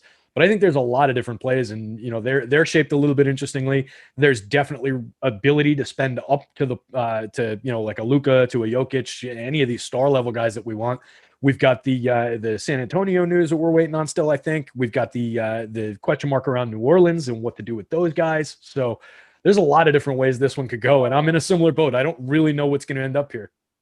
So one thing that does help us a little bit is that Jae'Sean Tate was upgraded to probable. So looking at, because I saw somebody mention in the chat who's actually active for the Houston Rockets today, and it's not as many guys that are officially out for them. So this is the list of guys who are not expected to play for the Houston Rockets today. Dante Exum, Christian Wood, John Wall, David Nwaba, Avery Bradley, Eric Gordon, Sterling Brown, DJ Augustine, Kevin Porter Jr., Daniel House is reportedly going to be active, except not really expected to play tonight, which leaves us with a 7-man rotation for Houston. And the reason that Daniel House is going to be active but not expected to play is because to play an NBA game without forfeiting, you have to have at least 8 active players. So Daniel House is apparently hurt, not able to play. But if they don't list him as active, then they're kind of shit out of luck because they wouldn't have enough guys to play. So Anthony Lamb, DJ Wilson, Daquan Jeffries, Armani Brooks, Kenyon Martin Jr., Jae'Sean Tate, Kelly Olynyk. Those are the Rockets players that we're looking at right now. So we did have a super chat, and I'll get to that in a second. I didn't miss it. Oh, sold up 1, 2, 3. Never mind. Not a question. You're just saying a fresh cut by Greg that's going to bring in the money. There we go. So, and the way that we're going to make the money today is with the Houston Rockets, in my opinion. So, to me right now, the priority plays are a little different across FanDuel and DraftKings. But Terry, let's start with you. Who are the guys you're prioritizing the most on Houston right now? So Tate still stands out to me, just kind of looking and going by Alex's board and our leverage metric, which I really like to use. It might, now that we've got confirmed that he's going to be in there, it might change a little bit, but I don't know that we lose so much leverage with him by the time the slate locks that it makes him a different play. You're getting more ownership on Kenyon Martin. You're getting more ownership relative to the probability of success on Armani Brooks. So Tate stands out to me still, and I think Kelly Olynyk is still interesting. Big minutes projections on both guys. Productive players when they get the opportunity. Olynyk, 0.95 fantasy points per minute across all situations, and significant upside to a ceiling score given his relatively low salary at $5,000 on FanDuel. He's a pretty different play across sites at 6,700 on DK. I think he's still relevant over there. You can mix and match him in against next to some of your other centers. But as a center play on FanDuel, he's very interesting to me. And then I think there's just a lot of reason to go to Tate, just given the public's going to be on him around 40%, but his probability of success is still squeezing out beyond that. None of these guys are comfortable rosters, though. I mean, you're talking about Daquan Jeffries, Armani, but these are not Hall of Fame NBA players. Kelly Olynyk is the most relevant NBA name from years past on this team right now. So it's just tricky. But yeah, I think we're going to have several of these guys in the tournament winning lineup. It just depends on, how they shake out. Yeah, so to me, I think the starting lineup here is going to be pretty key in terms of which guys I actually want to target. Here's something I really like about just loading up on this game. Other than it already being the spot with the most value on the slate, it's the end of the season. We're seeing guys unexpectedly get scratched all the time. And one of the best strategies to winning GPPs at this time of the year is late swapping and swapping onto guys who have lower ownership than we would normally see had the news come out earlier.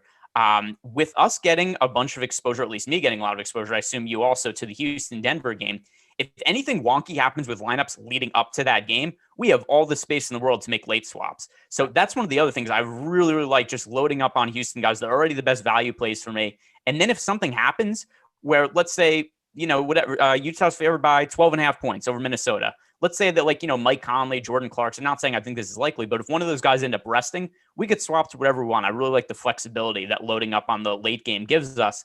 So with that in mind, how many Houston players are you comfortable fitting into any one lineup? So given the ability to swap around and get on them, get off of them, I'm definitely comfortable just kind of leaving it open in Fantasy Cruncher and allowing the full 4 if that's what comes. Typically, it's a spot where I'm looking to limit to 3 players from any team. That's usually my general approach to any slate. But on a relatively short slate with that much value popping up there, I got to turn these notifications off. With that much value popping up in there and just kind of unpredictable, and it being the last game of the slate, like you just covered, I think it's definitely, we've got the ability to leave 4. So I would prefer 3, but I'll take 4 where I get it. And then also, so Kelly Olynyk, like we said, a little bit of different play on DraftKings versus FanDuel. FanDuel, to me, Kelly Olynyk is the best points per dollar play at the center position. I think this is still a great spot for Jokic, even with the blowout risk, but I think that Kelly Olynyk is the stronger, higher priority play. Also, I would play Kelly Olynyk at cash on FanDuel Center over Jokic.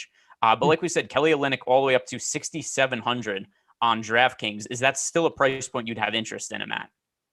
So I think only as a guy that you're looking for a little bit of differentiation, you put him next to another center maybe and just get your roster a little bit different. Just at that higher salary, there's less upside. He is still very frequently optimal in Alex's simulations. And I think part of that is just you can afford to roster him alongside another center option, given all the other positional availability of upside and of value. So I don't think he hurts you by putting him in, but it looks like he's going to be less frequently optimal, definitely a lower probability of putting up a ceiling score at that salary relative to the lower cap. So I don't take him off the board, but it definitely pushes him down further. It's not the same play by any means.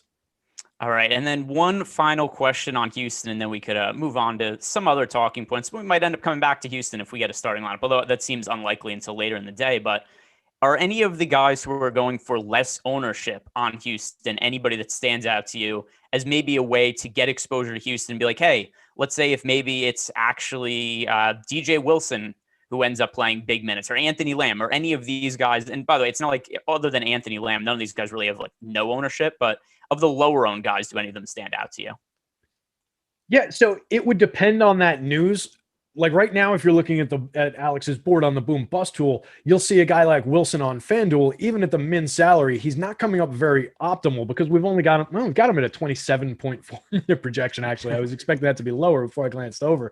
So yeah, he's not coming up that optimal, and he's already negatively leveraged at more than double his frequency with which we get him optimal. If we got starter news and that jumped from 27.5 minutes to the 36 minutes that we've got on like a Jayshawn Tate or somebody like that, or even the 35 that we've got on Olynyk, it could thrust him into more optimal situation, in a more optimal situation. But I think the public ownership would probably follow it right up the ladder. So I'd be concerned about the exposure to not a great player by any means. He's produced 0.92 fantasy points per minute in limited action across all situations this season. You're getting a great price, so that's really what you're doing with it. But I think there are other moving pieces on his own team that might be better upside plays for similar prices.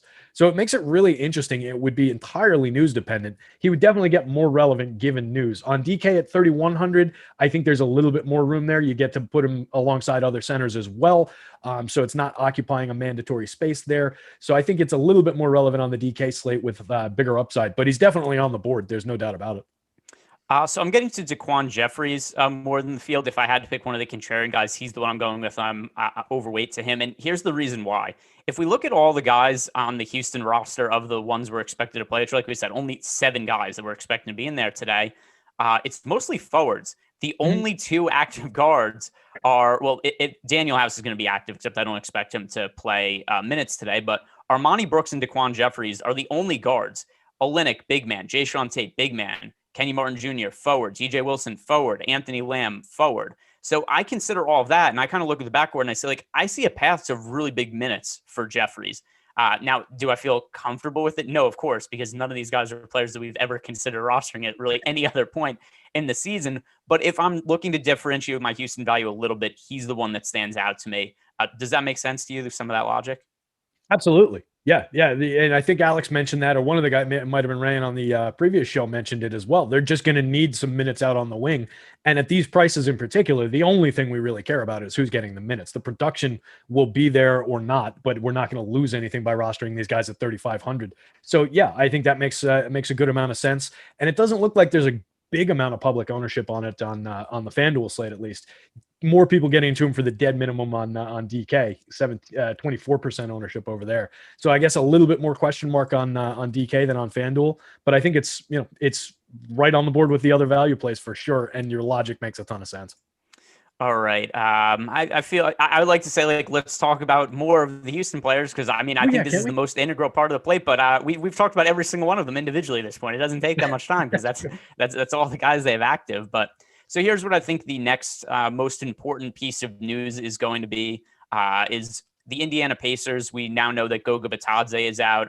That's in addition to Domantas Sabonis and Miles Turner already being ruled out, and then Jeremy Lamb also out. So we saw the other day in a situation that was a little bit different. O'Shea Brissett had a really big game, played all the minutes he could handle, but we have Jakar Sampson in today. We have Doug McDermott in. So how do you think these minutes are going to be allotted in the front court for the Pacers, and which one do you think is the best play of the group? So I was liking the looks of Brissett until we got that news. I think getting Dougie McBuckets in there and having Sampson out there as well is going to just kind of flatten out the minutes. So we saw him go for, 41 minutes the other night in that situation. Alex has him projected around 25, and he's also got these other guys. He's got McDermott at 23. He's got Sampson at 25. And then you mix in like Justin Holiday at similar positioning, 25. He's got Sumner in there at 23. It just looks like he's putting a pretty broad spread of minutes across the board. And I think that kind of jibes with how this team is going to play this game tonight. Going up against Detroit, I think they've got the talent to, outgun this team if they need to. Even with their backups out there, the guys that are most interesting to me are the established players like LeVert and Brogdon. I think we can just go there. But somebody from that group of players in the middle will be relevant on this slate. It's just difficult to say, it's going to be Brissett at a decent price for a guy getting 38 minutes, because he's not going to be getting that run from what we can, give an educated guess to, given the players who are available for this one. If McDermott had scratched, I would have been much more on the Brissett bandwagon, I think.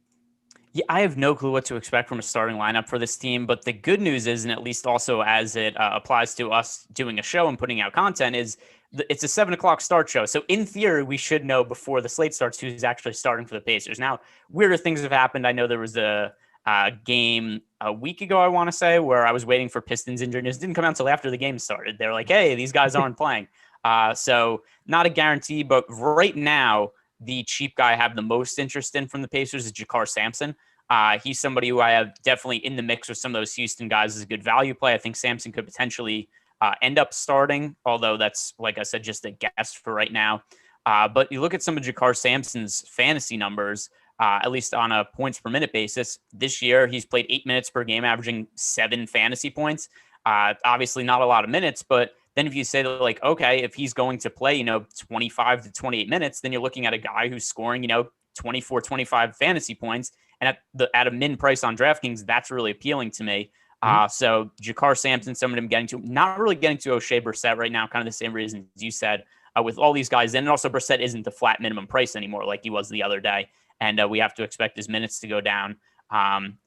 The other guys actually, I'll ask you first. Jakar Sampson, do you feel any differently than me about him as a cheap value play?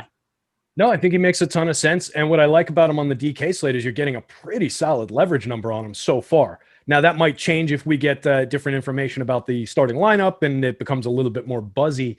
but there's a lot of room on that play. So even if the public catches up and he becomes like a level play in terms of the frequency with which we're finding him in the optimal lineup, he just seems like a lock and load building block piece at the min price there. So makes a ton of sense. You can move him between power forward and center, get him a bunch of different spots. So I like the utility that he provides. I like the upside, and I like the leverage over on DraftKings.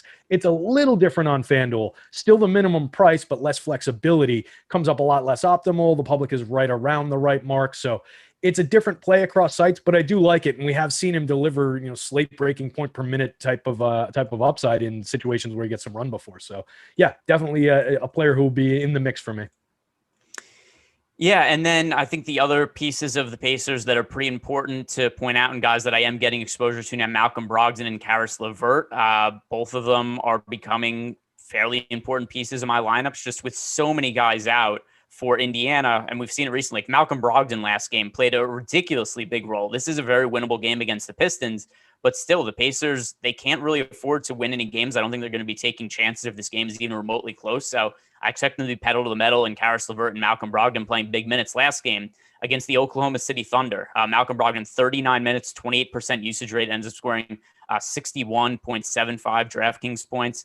Karis LeVert is pretty expensive on FanDuel, and Terry, I know that's where you have most of your action and play most nights. So Karis LeVert versus Malcolm Brogdon, which one are you prioritizing more? Tough because they're at similar pricing. This is normally a spot where I would let some pricing or some public ownership dictate and some leverage dictate. It looks like, just going by our boom bust, that we're getting a little bit less leverage on Brogdon, but everything else is equal. So, and it's not like it's an untenable amount of public ownership to be swallowing for the opportunity that he's got, for the probability of being one of our top point guard options that he's got. So those guys are like neck and neck for me. It would be interesting to see. I think just based on the fact that we've got a little bit of leverage on LeVert, and I'm talking about under a point in our metrics, so it's about even.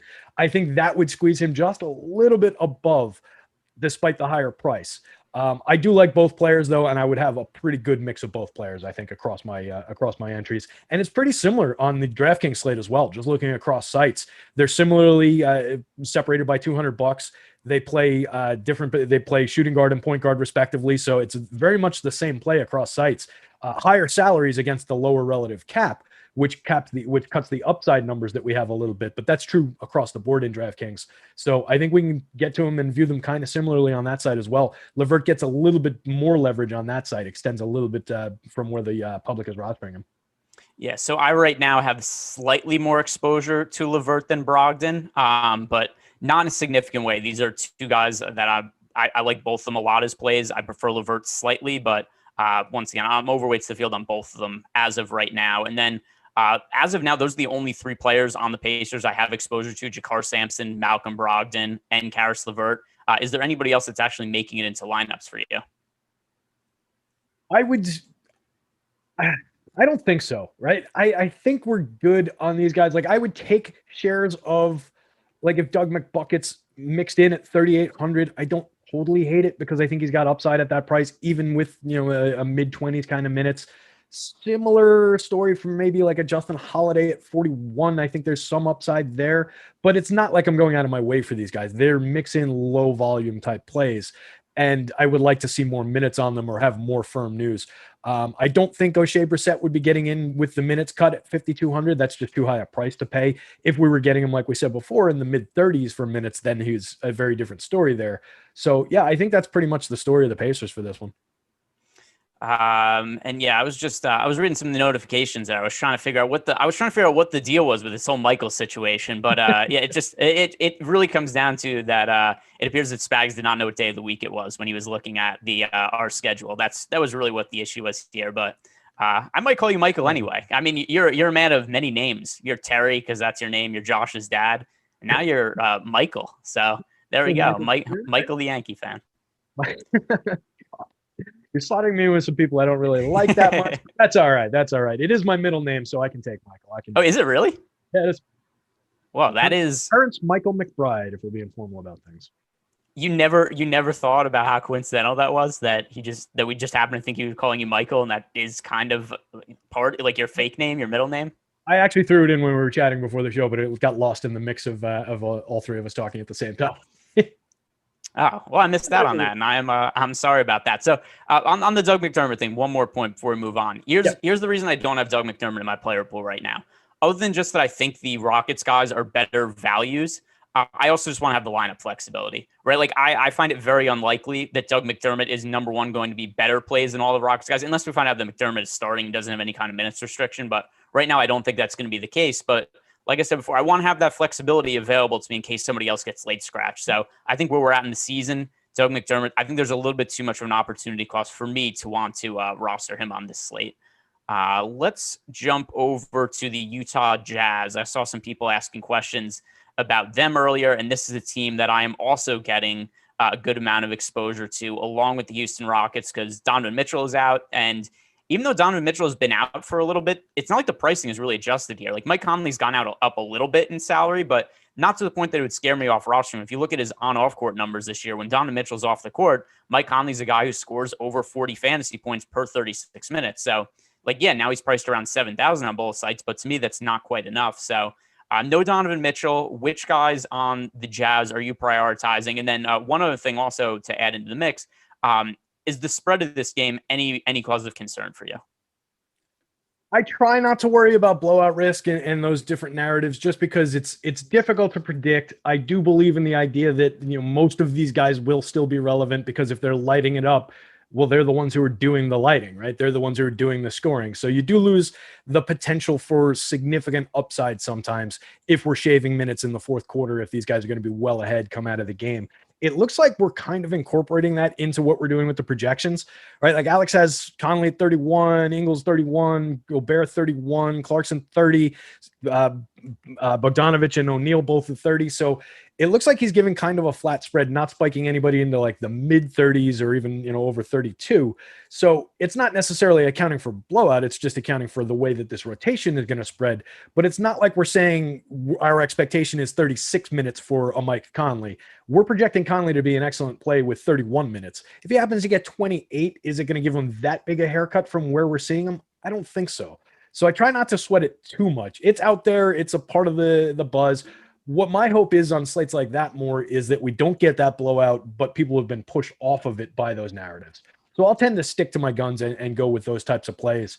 And I think Clarkson, Conley, and Ingles all look spectacular on this slate.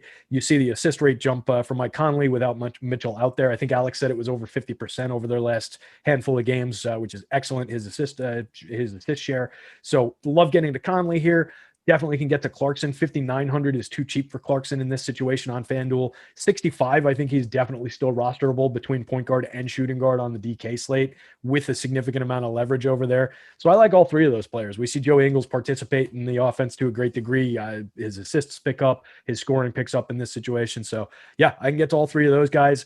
I would mix in some Rudy Gobert, but he's never a center that I get to a lot. And particularly when we've got other centers that I like or value center plays, I don't expect I would get a lot of them, but he's on the board. All right, a couple of super chats here to get to our guys. SoulDope1234, FanDuel, Olynyk over Joker, and then Butler thoughts. So to me, while I think both Olynyk and Jokic are in play, to me, if I'm playing a cash game or I'm only rostering one of them, I would go with Olynyk. Would you agree with that, or would you go with Joker, maybe even somebody else? I would want to see the full lineup to give a better answer, but I think there is enough on the board that going to Olynyk makes sense.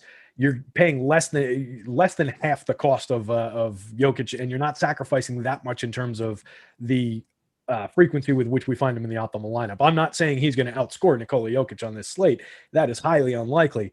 But relative to everything else that we're doing here, I think it makes sense to go that route and just make sure you're spending your money on wise plays through the rest of the lineup.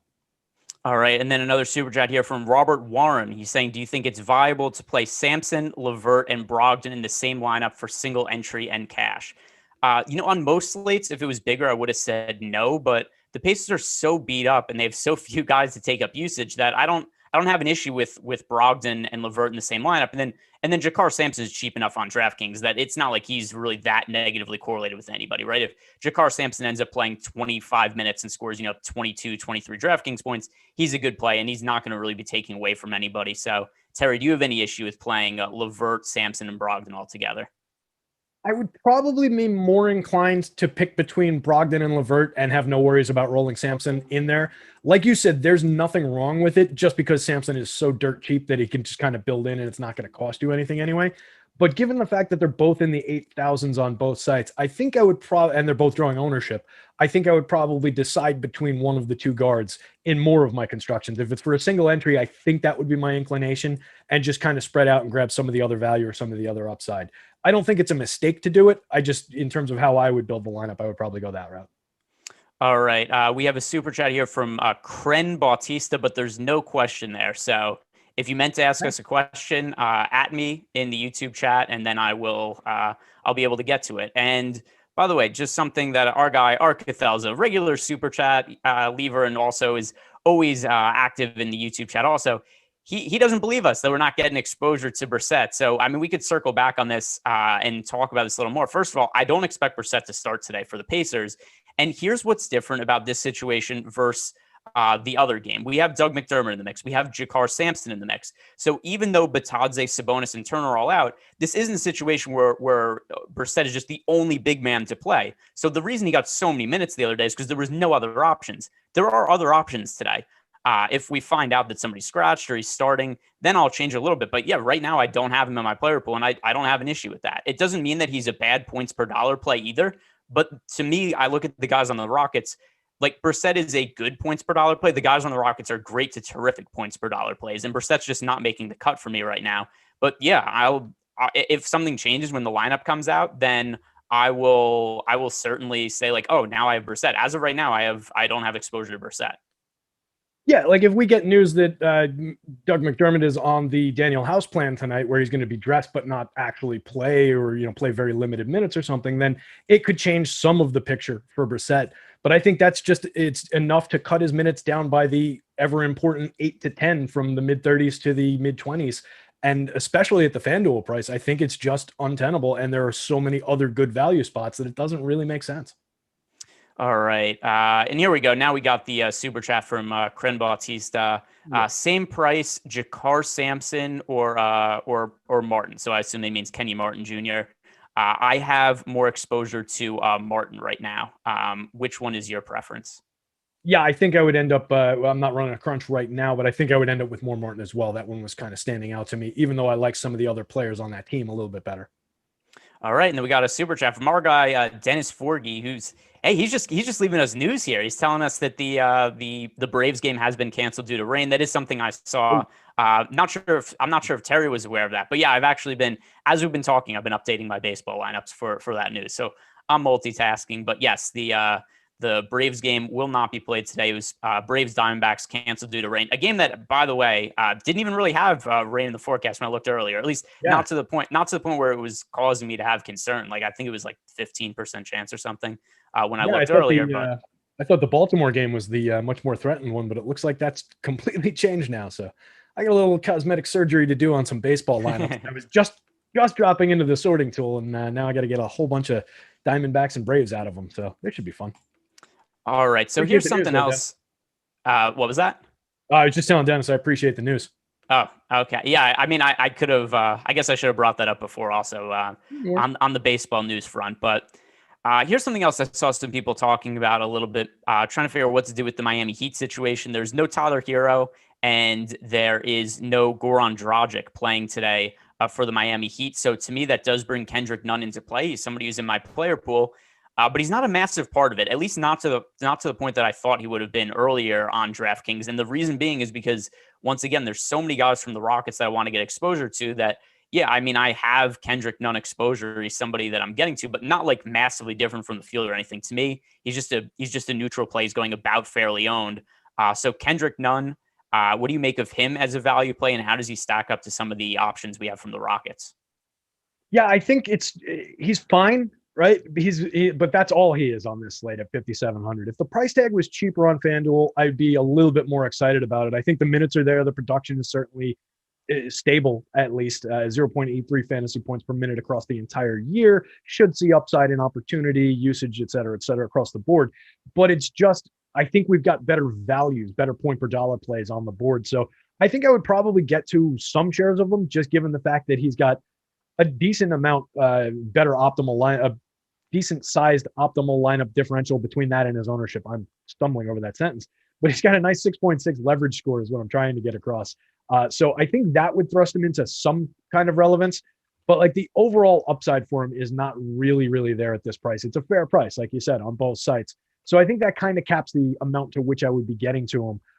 Definitely would be getting to some Jimmy from this team, despite the fact that he's basically fairly owned. I think he's just one of the better stars, and we are going to have some money to spend, and we're going to need to grab some actual point scoring somewhere. So I think Jimmy's very much in play. I think Bam is a little bit on the board, but kind of shakes out as one of those mix-in type options, just appropriately priced at 85 at the center spot on FanDuel, 83 on DK, and negatively leveraged. So I'm not sure how much he would come up for me on the DK slate. But yeah, I think none is in play. We can definitely leave it at that.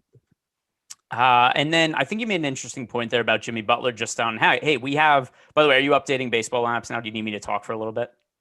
Yeah, that would be help. I'm just waiting for Fantasy Cruncher to upload. Okay. So something that I think is, we got a super chat here. So I'll read off that, and then I could get to the other point I was going to make about pay up options.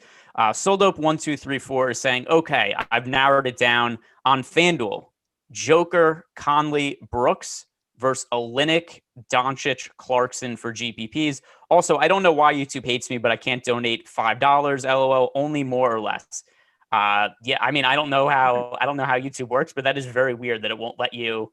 Could you do like $4.99, or is it like I don't know. I don't know why YouTube's doing that, but yeah, apparently they don't want you to give $5 super chats. But all right, so those guys right there were Jokic, Conley, and Brooks versus Olynyk, Doncic, and Clarkson. So for FanDuel, to me, I go towards Olynyk, Doncic, and Clarkson. Which side do you go with? And do you need me to read those names again? That's pretty close. I think I would be inclined toward the latter, just because I love the upside on Doncic. He was in that second group, right? The Olynyk group. Yeah, it was. Because basically it's like Olynyk. I mean, it's Jokic versus Doncic is the pay up option. Yeah, so I think I prefer getting to that upside. Like we said, if you're using Olynyk on FanDuel, you want to be spending your money wisely. I think getting to Luka in that spot is one of the more wise ways we can spend our money. There weren't like explosively standout other point guard options on the board. And I think you're paying for, like, if you're spending that on Jokic, you're paying for Jokic as who he is. You're paying for Conley as who he is. I think if you do it the other way, you're paying for upside with Olynyk and kind of an explosive spot on the board. And you're probably paying for Luka for who he is. But if we don't get Porzingis out there, you could see a little bit of an enhanced spot for Doncic as well. So I think that would be my preference, the latter group as well. All right, so some news items here. First, let's go with the Spurs. DeMar DeRozan probable. Rudy Gay has been ruled out. So DeMar DeRozan earlier in the day was considered questionable. Now he's upgraded to probable, and Rudy Gay is out. So to me, DeMar DeRozan, I think, is appropriately priced on DraftKings. So no real interest there. But on FanDuel, DeMar DeRozan at shooting guard, to me, becomes a fairly strong play, especially now. Rudy Gay out, that's going to open up a little bit more playing time and some usage on the second unit. Not a massive impact on DeMar DeRozan, but this is a really favorable matchup for the Spurs. They're going up against the New Orleans Pelicans, who play at a fast pace. This game is a 228 total. That is the third highest on tonight's slate. Also going to be pretty competitive, only a 3-point spread there. So DeMar DeRozan for me on FanDuel becomes a guy to look at, but DraftKings, not a whole lot to see here, in my opinion. Terry, with now the news that we got there with the Spurs, that is DeMar DeRozan upgraded from questionable to probable, Rudy Gay going from questionable to out. What do you make of the Spurs? Yeah, definitely thrusts DeRozan into an interesting spot. 7,900 on the FanDuel slate is probably a little underpriced. He's never a guy I'm wild about rostering. It seems like he's just always going to give you the DeMar DeRozan game or downside, at least in my experience. So I just typically don't land on him just for, I don't know. He shakes out. He's usually appropriately priced. He's usually somebody who has disappointed me in the past, and there are better plays that I like getting to on a lot of slates. This isn't that slate. He kind of stands out now on this board as a good option from that mid-range price. I think he slots in. I think we've got the value to pay that price for him here. And if he stays as positively leveraged as he is right now on the FanDuel slate, he's very interesting. The public's way behind the curve on him right now. That might catch up given the firm news, but I don't know that it catches up to enough of a degree where it would push him down the board. I think he stays very, very interesting there. Murray is in a somewhat similar spot, but a lot more appropriately owned by the public. So if some of that Murray ownership trickles toward DeRozan and we get a little opening on ownership on him, I think he's also very interesting at 7,000 on the FanDuel slate. And like you said, it's a lot less interesting at higher pricing. 8,500 is a probably too high price on DK for DeRozan at the small forward. So yeah, very, very different plays across sites. And then I think this is kind of an interesting comparison point. Just I saw someone bring up in the YouTube chat, and same position. I assume this is going to be a decision a lot of people are making. Karis LeVert versus DeMar DeRozan. I personally prefer LeVert right now. Also, with DeMar DeRozan, it's hard to know for sure, but when somebody's listed as questionable, the ownership just isn't going to be there projected because people generally aren't going to want to roster somebody's questionable heading into lock. I assume the ownership now goes up on DeRozan, but assuming all else is equal right now, would you rather roster Karis LeVert or DeMar DeRozan? I might be inclined to take a little bit of savings and go to DeRozan because they are coming up relatively equally. If we get that edge in ownership, if we get that edge in saving a couple $100, it's a spot where I'd be looking at the lineups and really trying to get specific about, all right, what can I do if I make this pivot? Where can I spend that couple $100? Does it make a difference for me? And that's kind of how I would make the decision. Ultimately, I think for me, LeVert is the player I like getting to better, but I don't know that I want to put like into the equation here either, right? I'm being too biased about DeMar DeRozan. The play is good at that price. So I think that would kind of drive that for me. Yeah, so here's something else with this particular slate, right? And it's something that applies to a lot of DFS slates at this time of year. You don't need to play a guy you like when there are going to be plays you love, right? And that's what comes down to a lot is so. And this isn't like a knock against DeRozan or anybody as a play. It's that when I'm really trying to say like who are the core plays for me, the guys that I'm going to have a massive amount of exposure to, it's the guys that I really think are like the strongest plays on the slate. And so to me, like I look at DeRozan, it's in play for me on FanDuel, not on DraftKings where the price is different, but not somebody I would really need to build around. And then DeJounte Murray, somebody who I thought I was going to like a lot earlier, especially if DeMar DeRozan was ruled out, to me is just kind of somebody who's like, hey, if he shows up in a few lineups here or there, fine, but not somebody to go out of my way to roster either. We have some super chats to answer, but first I also want to get, and by the way, Jordan Reeves actually asked that as super chat there is DeRozan or LeVert for FanDuel cash.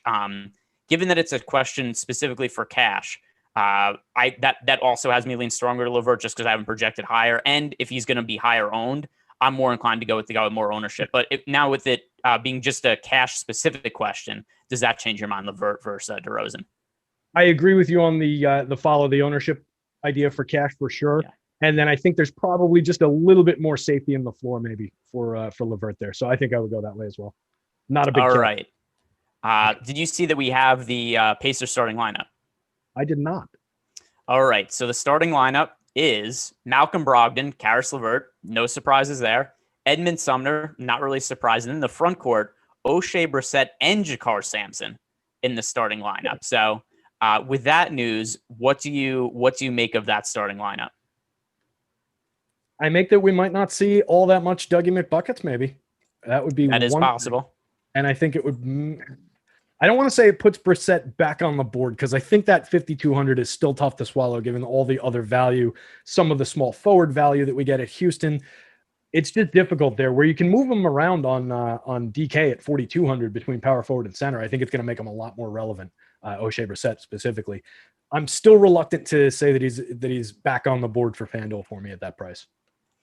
I'm rerunning my DraftKings lineups right now. I mean, this is before we talked about Doug McDermott. I mean, to me, this like totally takes McDermott out of play. Like he was somebody who we talked about, hey, maybe if he gets in the starting lineup, maybe he would be worth a shot then. But so Jakar Sampson still showing up in my lineups. Brissett, I'm getting to some of Brissett now, but not very much. He's only in a handful of lineups. He's somebody I'm going to have in less than 10% of my lineups. I still prefer the Rockets plays. I don't have 0% Brissett anymore, except I'm not going to be rostering him at a very significant clip. Brissett at what was the price on DraftKings? 4,200. So at a 4,200 price tag for Brissett. And by the way, I have him for about 25.5 fantasy points. But once again, I have a lot. We have Rockets guys who are projected to score more fantasy points for cheaper. It makes it hard for me to get to Brissett and say like 30% of my lineups or anything like that. But if you were playing on DraftKings, Brissett at 4,200, what would you make of him at that price? Yeah, I think he's definitely more relevant. I like the price there, and I like the positional flex. So he's got utility in addition to the price savings. So he definitely would land in more of my lineups across sites. It would be a very small amount on FanDuel if I got to him at all, where I think I'd probably be more in line with you, where you're getting to some of them, but not nearly as aggressively as some of those Rockets, and some of those other values. I do think he does have utility and upside, but it looks, I mean, the public was there on him already on DK when he wasn't looking that great. So getting starting news on him now, I'm concerned about where the public ownership is going to go. We already had him at 18% ownership, which was triple up his frequency with which we were finding him optimal at the 25-minute projection. If we extend that projection to 30 minutes, does that optimal lineup rate explode from 6% to 30%? That would stay in line with the probably 18% to 30% ownership jump that he's going to see? I don't know that it does. So I think he's still going to be trailing the field in ownership. So I like the utility. I like the ability to flex him around and what he can do for your lineup construction. I'm still a little concerned about where the public is on him, though. I like the Rockets plays better as well. Yeah, and if for sure, if we didn't have all this value on the Rockets, I'd be getting to Brissett at a higher clip. But the reality is we do have these guys. So that is the reality of the slate. All right, so I think we're caught up on all of the most recent news now. We're caught up on the super chat. So let's talk about pay-up options on the slate now. Personally, for me, I'm getting to a lot of Luka and Jokic on DraftKings. On FanDuel, I think Luka is the preferred option just because we have Kelly Olynyk as a center play on FanDuel. But for DraftKings, I find it not very difficult to get a bunch of exposure to both of them with all of the value we have on the slate. How do you feel about Jokic and Luka's play today? Is the one you prefer, or is it just both?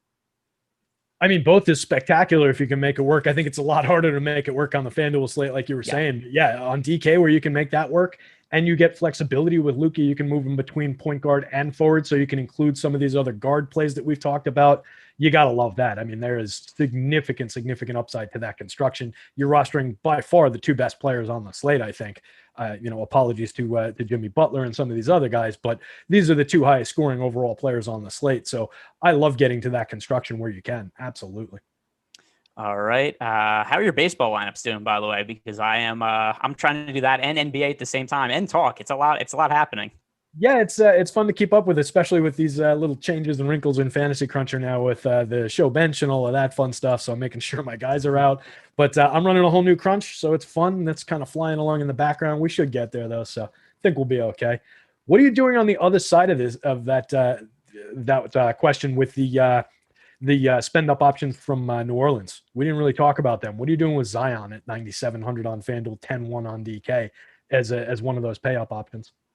Let's see. I only have a couple lineups with Zion. The price is too high, and the only reason I'm even getting to him at all is just because of how much value there is on the slate. So, I mean, I think there's a case to be made that the way that he ends up optimal, obviously, if he breaks the slate and scores, 60 fantasy points, that could happen. I don't think that's the most likely outcome. The way that I think he's most likely to end up being optimal is just if, like, 3 of these Rockets guys go off and score, 30 points at min price, and you just have unlimited salary in the optimal lineup. And then even if Zion scores, 45, 50 fantasy points, just like, okay, whatever, he's passable for his salary, he might end up in the optimal lineup just because so many of those Houston guys are end up being really strong plays. But to me, the guys I'm really looking to spend up for are Jokic and Luka. Now, I know that there's going to be this point made by a lot of people, and I'm sure it's been made in the chat. Well, I saw it in the chat before also. But the blowout risk with Nikola Jokic is definitely a little bit of a concern. However, here's why I have to overlook it. There's so much value on this slate that if we are rostering all of the best points per dollar plays for cheap, we have to spend the salary somewhere. On FanDuel, to me, like I said, I think Doncic is the best pay-up option. On DraftKings, I'm splitting between Luka and Jokic. I have a bunch of exposure to both of them. But I also really like the correlation between Jokic and all of the Miami guys. Between Jokic and all the Houston guys, right? So Kelly Olynyk, we can't roster him with Jokic on FanDuel. We can on DraftKings. And I really like the idea that let's say that Houston keeps this game competitive. It means a lot of those cheap guys are going to have big games. It also means a big game, better chance for a big game for Jokic because the game's competitive. You'd have to play in the fourth quarter. And the other thing we have to consider too, other games on the slate of blowout risk, right? Yep. So if I'm going to fade Jokic or go low on Jokic because of blowout risk, like where else am I rostering guys? Because the Utah game where they're playing Minnesota, a lot of guys are going to be rostering Utah players. They're favored by 12.5 points over Minnesota. So if I don't want to roster Denver, then it would also figure I wouldn't want to roster Utah. And then I'm just kind of taking out a bunch of the best plays on the slate. So just because of the way this slate breaks up, I'm not too concerned about the blowout risk. But is that something that you're weighing at all? Yeah, I try to take it. I think that's maybe the danger spot if we are going to get concerned about blowout risk. But I just think there's so much upside in, even if he only plays like 3 quarters, I think there's just significant upside in Jokic there. So I don't sweat it too much. And I agree with you on the narrative of the Rockets kind of come along for the ride with him if they're going to stay competitive in this one. So it makes sense to get to him and Olynyk, get to him and some of these other Rockets. The interesting thing is on the FanDuel slate, like if you're putting him in, you're leaving Olynyk out, like you said, you can get to some of the power forwards on Houston. But if you go to Olynyk at the Houston spot, then you're talking about, all right, do I want to roster Olynyk and one of the power forwards, which I think we do. But then you get to that decision point around a player like Zion, who slots into the power forward on FanDuel and the power forward only, which takes away one of those roster spots potentially from the Houston guys. So then that leads me naturally into the question, do I want to instead spend up to, on FanDuel, get Jimmy Butler, who I like better as a play anyway, at the small forward spot and kind of ignore Zion, leave my power forwards open for some of that Houston value, some of the other value. Maybe that's how we get to some of the Indiana value. So I think it's a very interesting question just across sites in terms of how those guys, specifically those 3 or 4 guys, click together. All right, baseball lineups coming together. I wouldn't even say well. It's just kind of like, hey, I'm just trying to get lineups that are not dead right now. But yeah, those are currently running for me. Canceled, that would be good. So I'm seeing a lot of people here, and also because I did a show with Chalkmaster Flex himself, Eric Lindquist, yesterday. People are saying that, oh, Eric rubbing off on me. Now I'm playing the Houston Chalk. You have to play the Houston Chalk today, just because in baseball, right? A team can get shut out and score 0 runs. It can't happen in basketball. The team could suck, even a worst case scenario where they lose today like 120 to 70 to the Nuggets. The Rockets put in 70 points up on the board. Almost their entire lineup is min price. Somebody's scoring fantasy points. So is there to you any merit in building lineups that don't have Houston? I have at least 2 Rockets players in every single one of my lineups today. Absolutely. That would be the case for me. I talk about that a lot in terms of there are chalk plays that you can avoid when they're negatively leveraged, and there are chalk plays that are fundamental building blocks for the slate. And those are typically the values, but sometimes they are the star level guys. Just on a slate like this, given money to spend, you could see something like that. But around guys like this, when we're talking about extreme values, extreme opportunity to see significant minutes, there's 7 guys out there on the team tonight. These guys are going to be playing.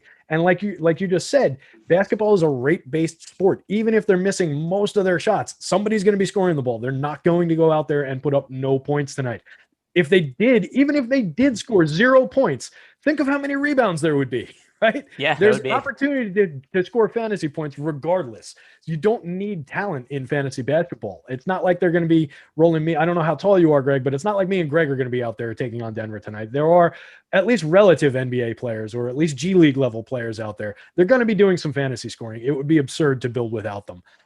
If you refer to some game plan shows I've done, if you're behind the paywall, I talk a lot in Slack about it as well. But I'm a big fan of the suitcase analogy for DFS, where we got a bunch of different items. We need to go on a trip. We need to pack 9 of them into a suitcase. They're all varying sizes. Some of them are utilities, like our travel size toothbrush that we just toss in. That's what the Rockets players are tonight. They allow us to put the giant kite and all our whips and chains and whistles and yo-yos, to quote George Carlin, into the suitcase as well. You want those value plays. You want those building blocks. All right. I'm trying to figure out. So, oh, by the way, yeah. So, all right, here's an issue. DraftKings has randomly locked the Pacers game before that game started. I don't know what the deal is with that, but yeah, I just because people are complaining about it in the chat, but I'm pressing live on my line. It's like, it's not showing anything live. I don't think it's an issue. But no, apparently not the case, because I just went to upcoming lineups and I was trying to update them. And yeah, the Pacers players are locked. And yeah, that's a bit of an issue. I don't really know what the workaround is for this, but has the game like started randomly early? Like NBA games never start early. Yeah, they always start late. Like you see them tip like 15 minutes after the scheduled time usually. That's completely bizarre. Did news got drop anything? Like I didn't see any news pop up about like this.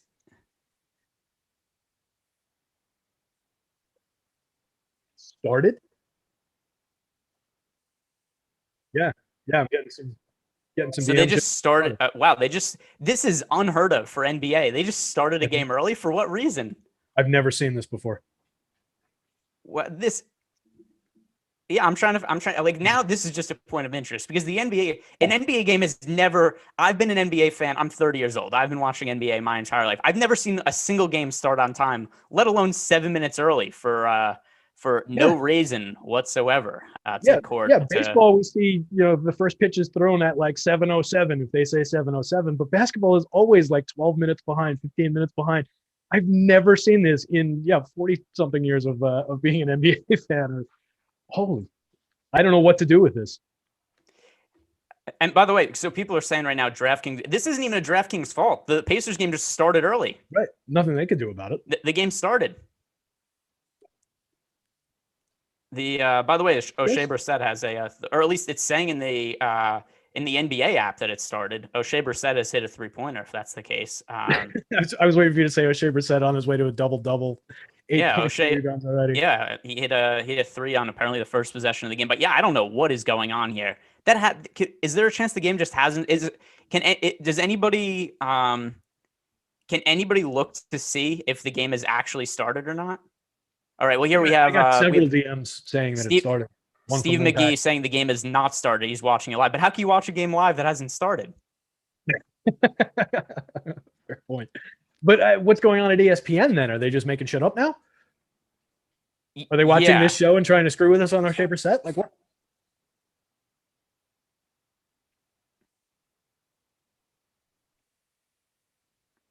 All right. So the game. By the way, can people hear you right now, Tyler? Or can only Terry and I hear you?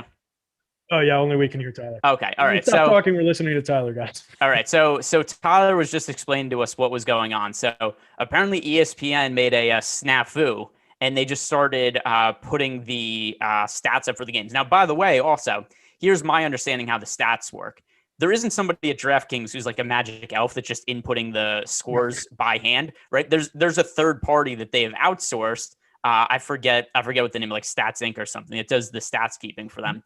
So they must have made an error somewhere and just said the game started and just randomly gave people stats. And by the way, I assume that's where ESPN gets their stats from also. There's not like some stats keeper intern at ESPN that's just writing the stats in.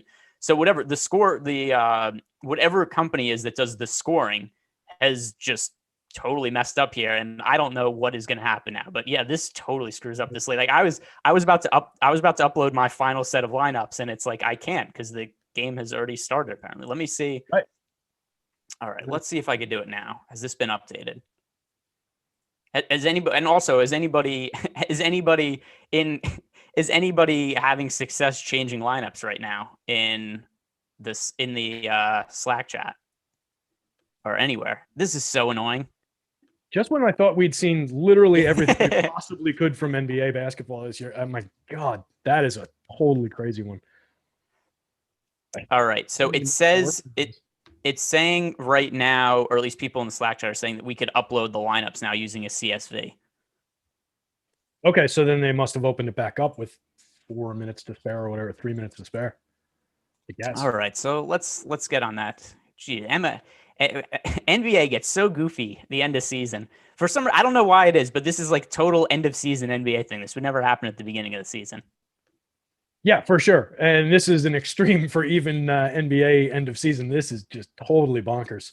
I mean, it's going to be weird when O'Shea Brissett comes out and drills a 3 on the first possession. This person from Stats Inc. who's drunk doing the scoring today turns out to be right. But could you imagine the conspiracy theories? If the game starts with the exact score that were the fake stats and the thing, which, by the way, when I checked, it was O'Shea Brissett had a 3, and I can't remember who else. I just remember it was 6-2 Pacers. But yeah, if the game starts 6-2, 18 seconds into the game, somebody knows what's up. But yeah, that's wild. Unbelievable. All right, so we've got a couple minutes left here, but that really took us off track a little bit there. But overarching thoughts on the slate here, heading into lock, just general strategies, thoughts on the slate, other than if somebody on the Pacers starts really well, just swap onto them if there's some weird swapping thing. Yeah, you might have the opportunity. Roster a bunch of Rockets, get to the stars, spend your money wisely, get Doncic or Jokic into your lineup, get Jimmy Butler into your lineup. To a lesser degree, if you want to spend up on stars, I think Zion is down the board for me. I think there's a lot to like about the mid-range here, particularly when we start talking about some of those Utah guys, some of those Indiana guys, the Brogdons, LeVerts, Conleys of the world. There's going to be popularity on them. I think DeRozan fits into that group as well. So I think between the value plays that we've got, a lot of it is kind of obvious, kind of chalky, but it makes a lot of sense to just kind of ride into those spots and then just get to varying combinations of those guys, work in some of the other plays around the fringes, and see if you can build a unique lineup. All right, and according to our own Alex Baker, Awesemo himself, he says that Sampson already has 30 fantasy points. So, oh boy, if that's like 30 fantasy points, 18 seconds into the game, I really should have been on that. But once again, guys, the game has not started yet. I don't know exactly what happened there, but it just seems like there was some sort of error in the stats keeping, and most likely an error on the stats provider that works for both DraftKings and FanDuel that they hired to do the stats. And yeah, that is a little annoying, but nothing I could do it, nothing Terry could do about it.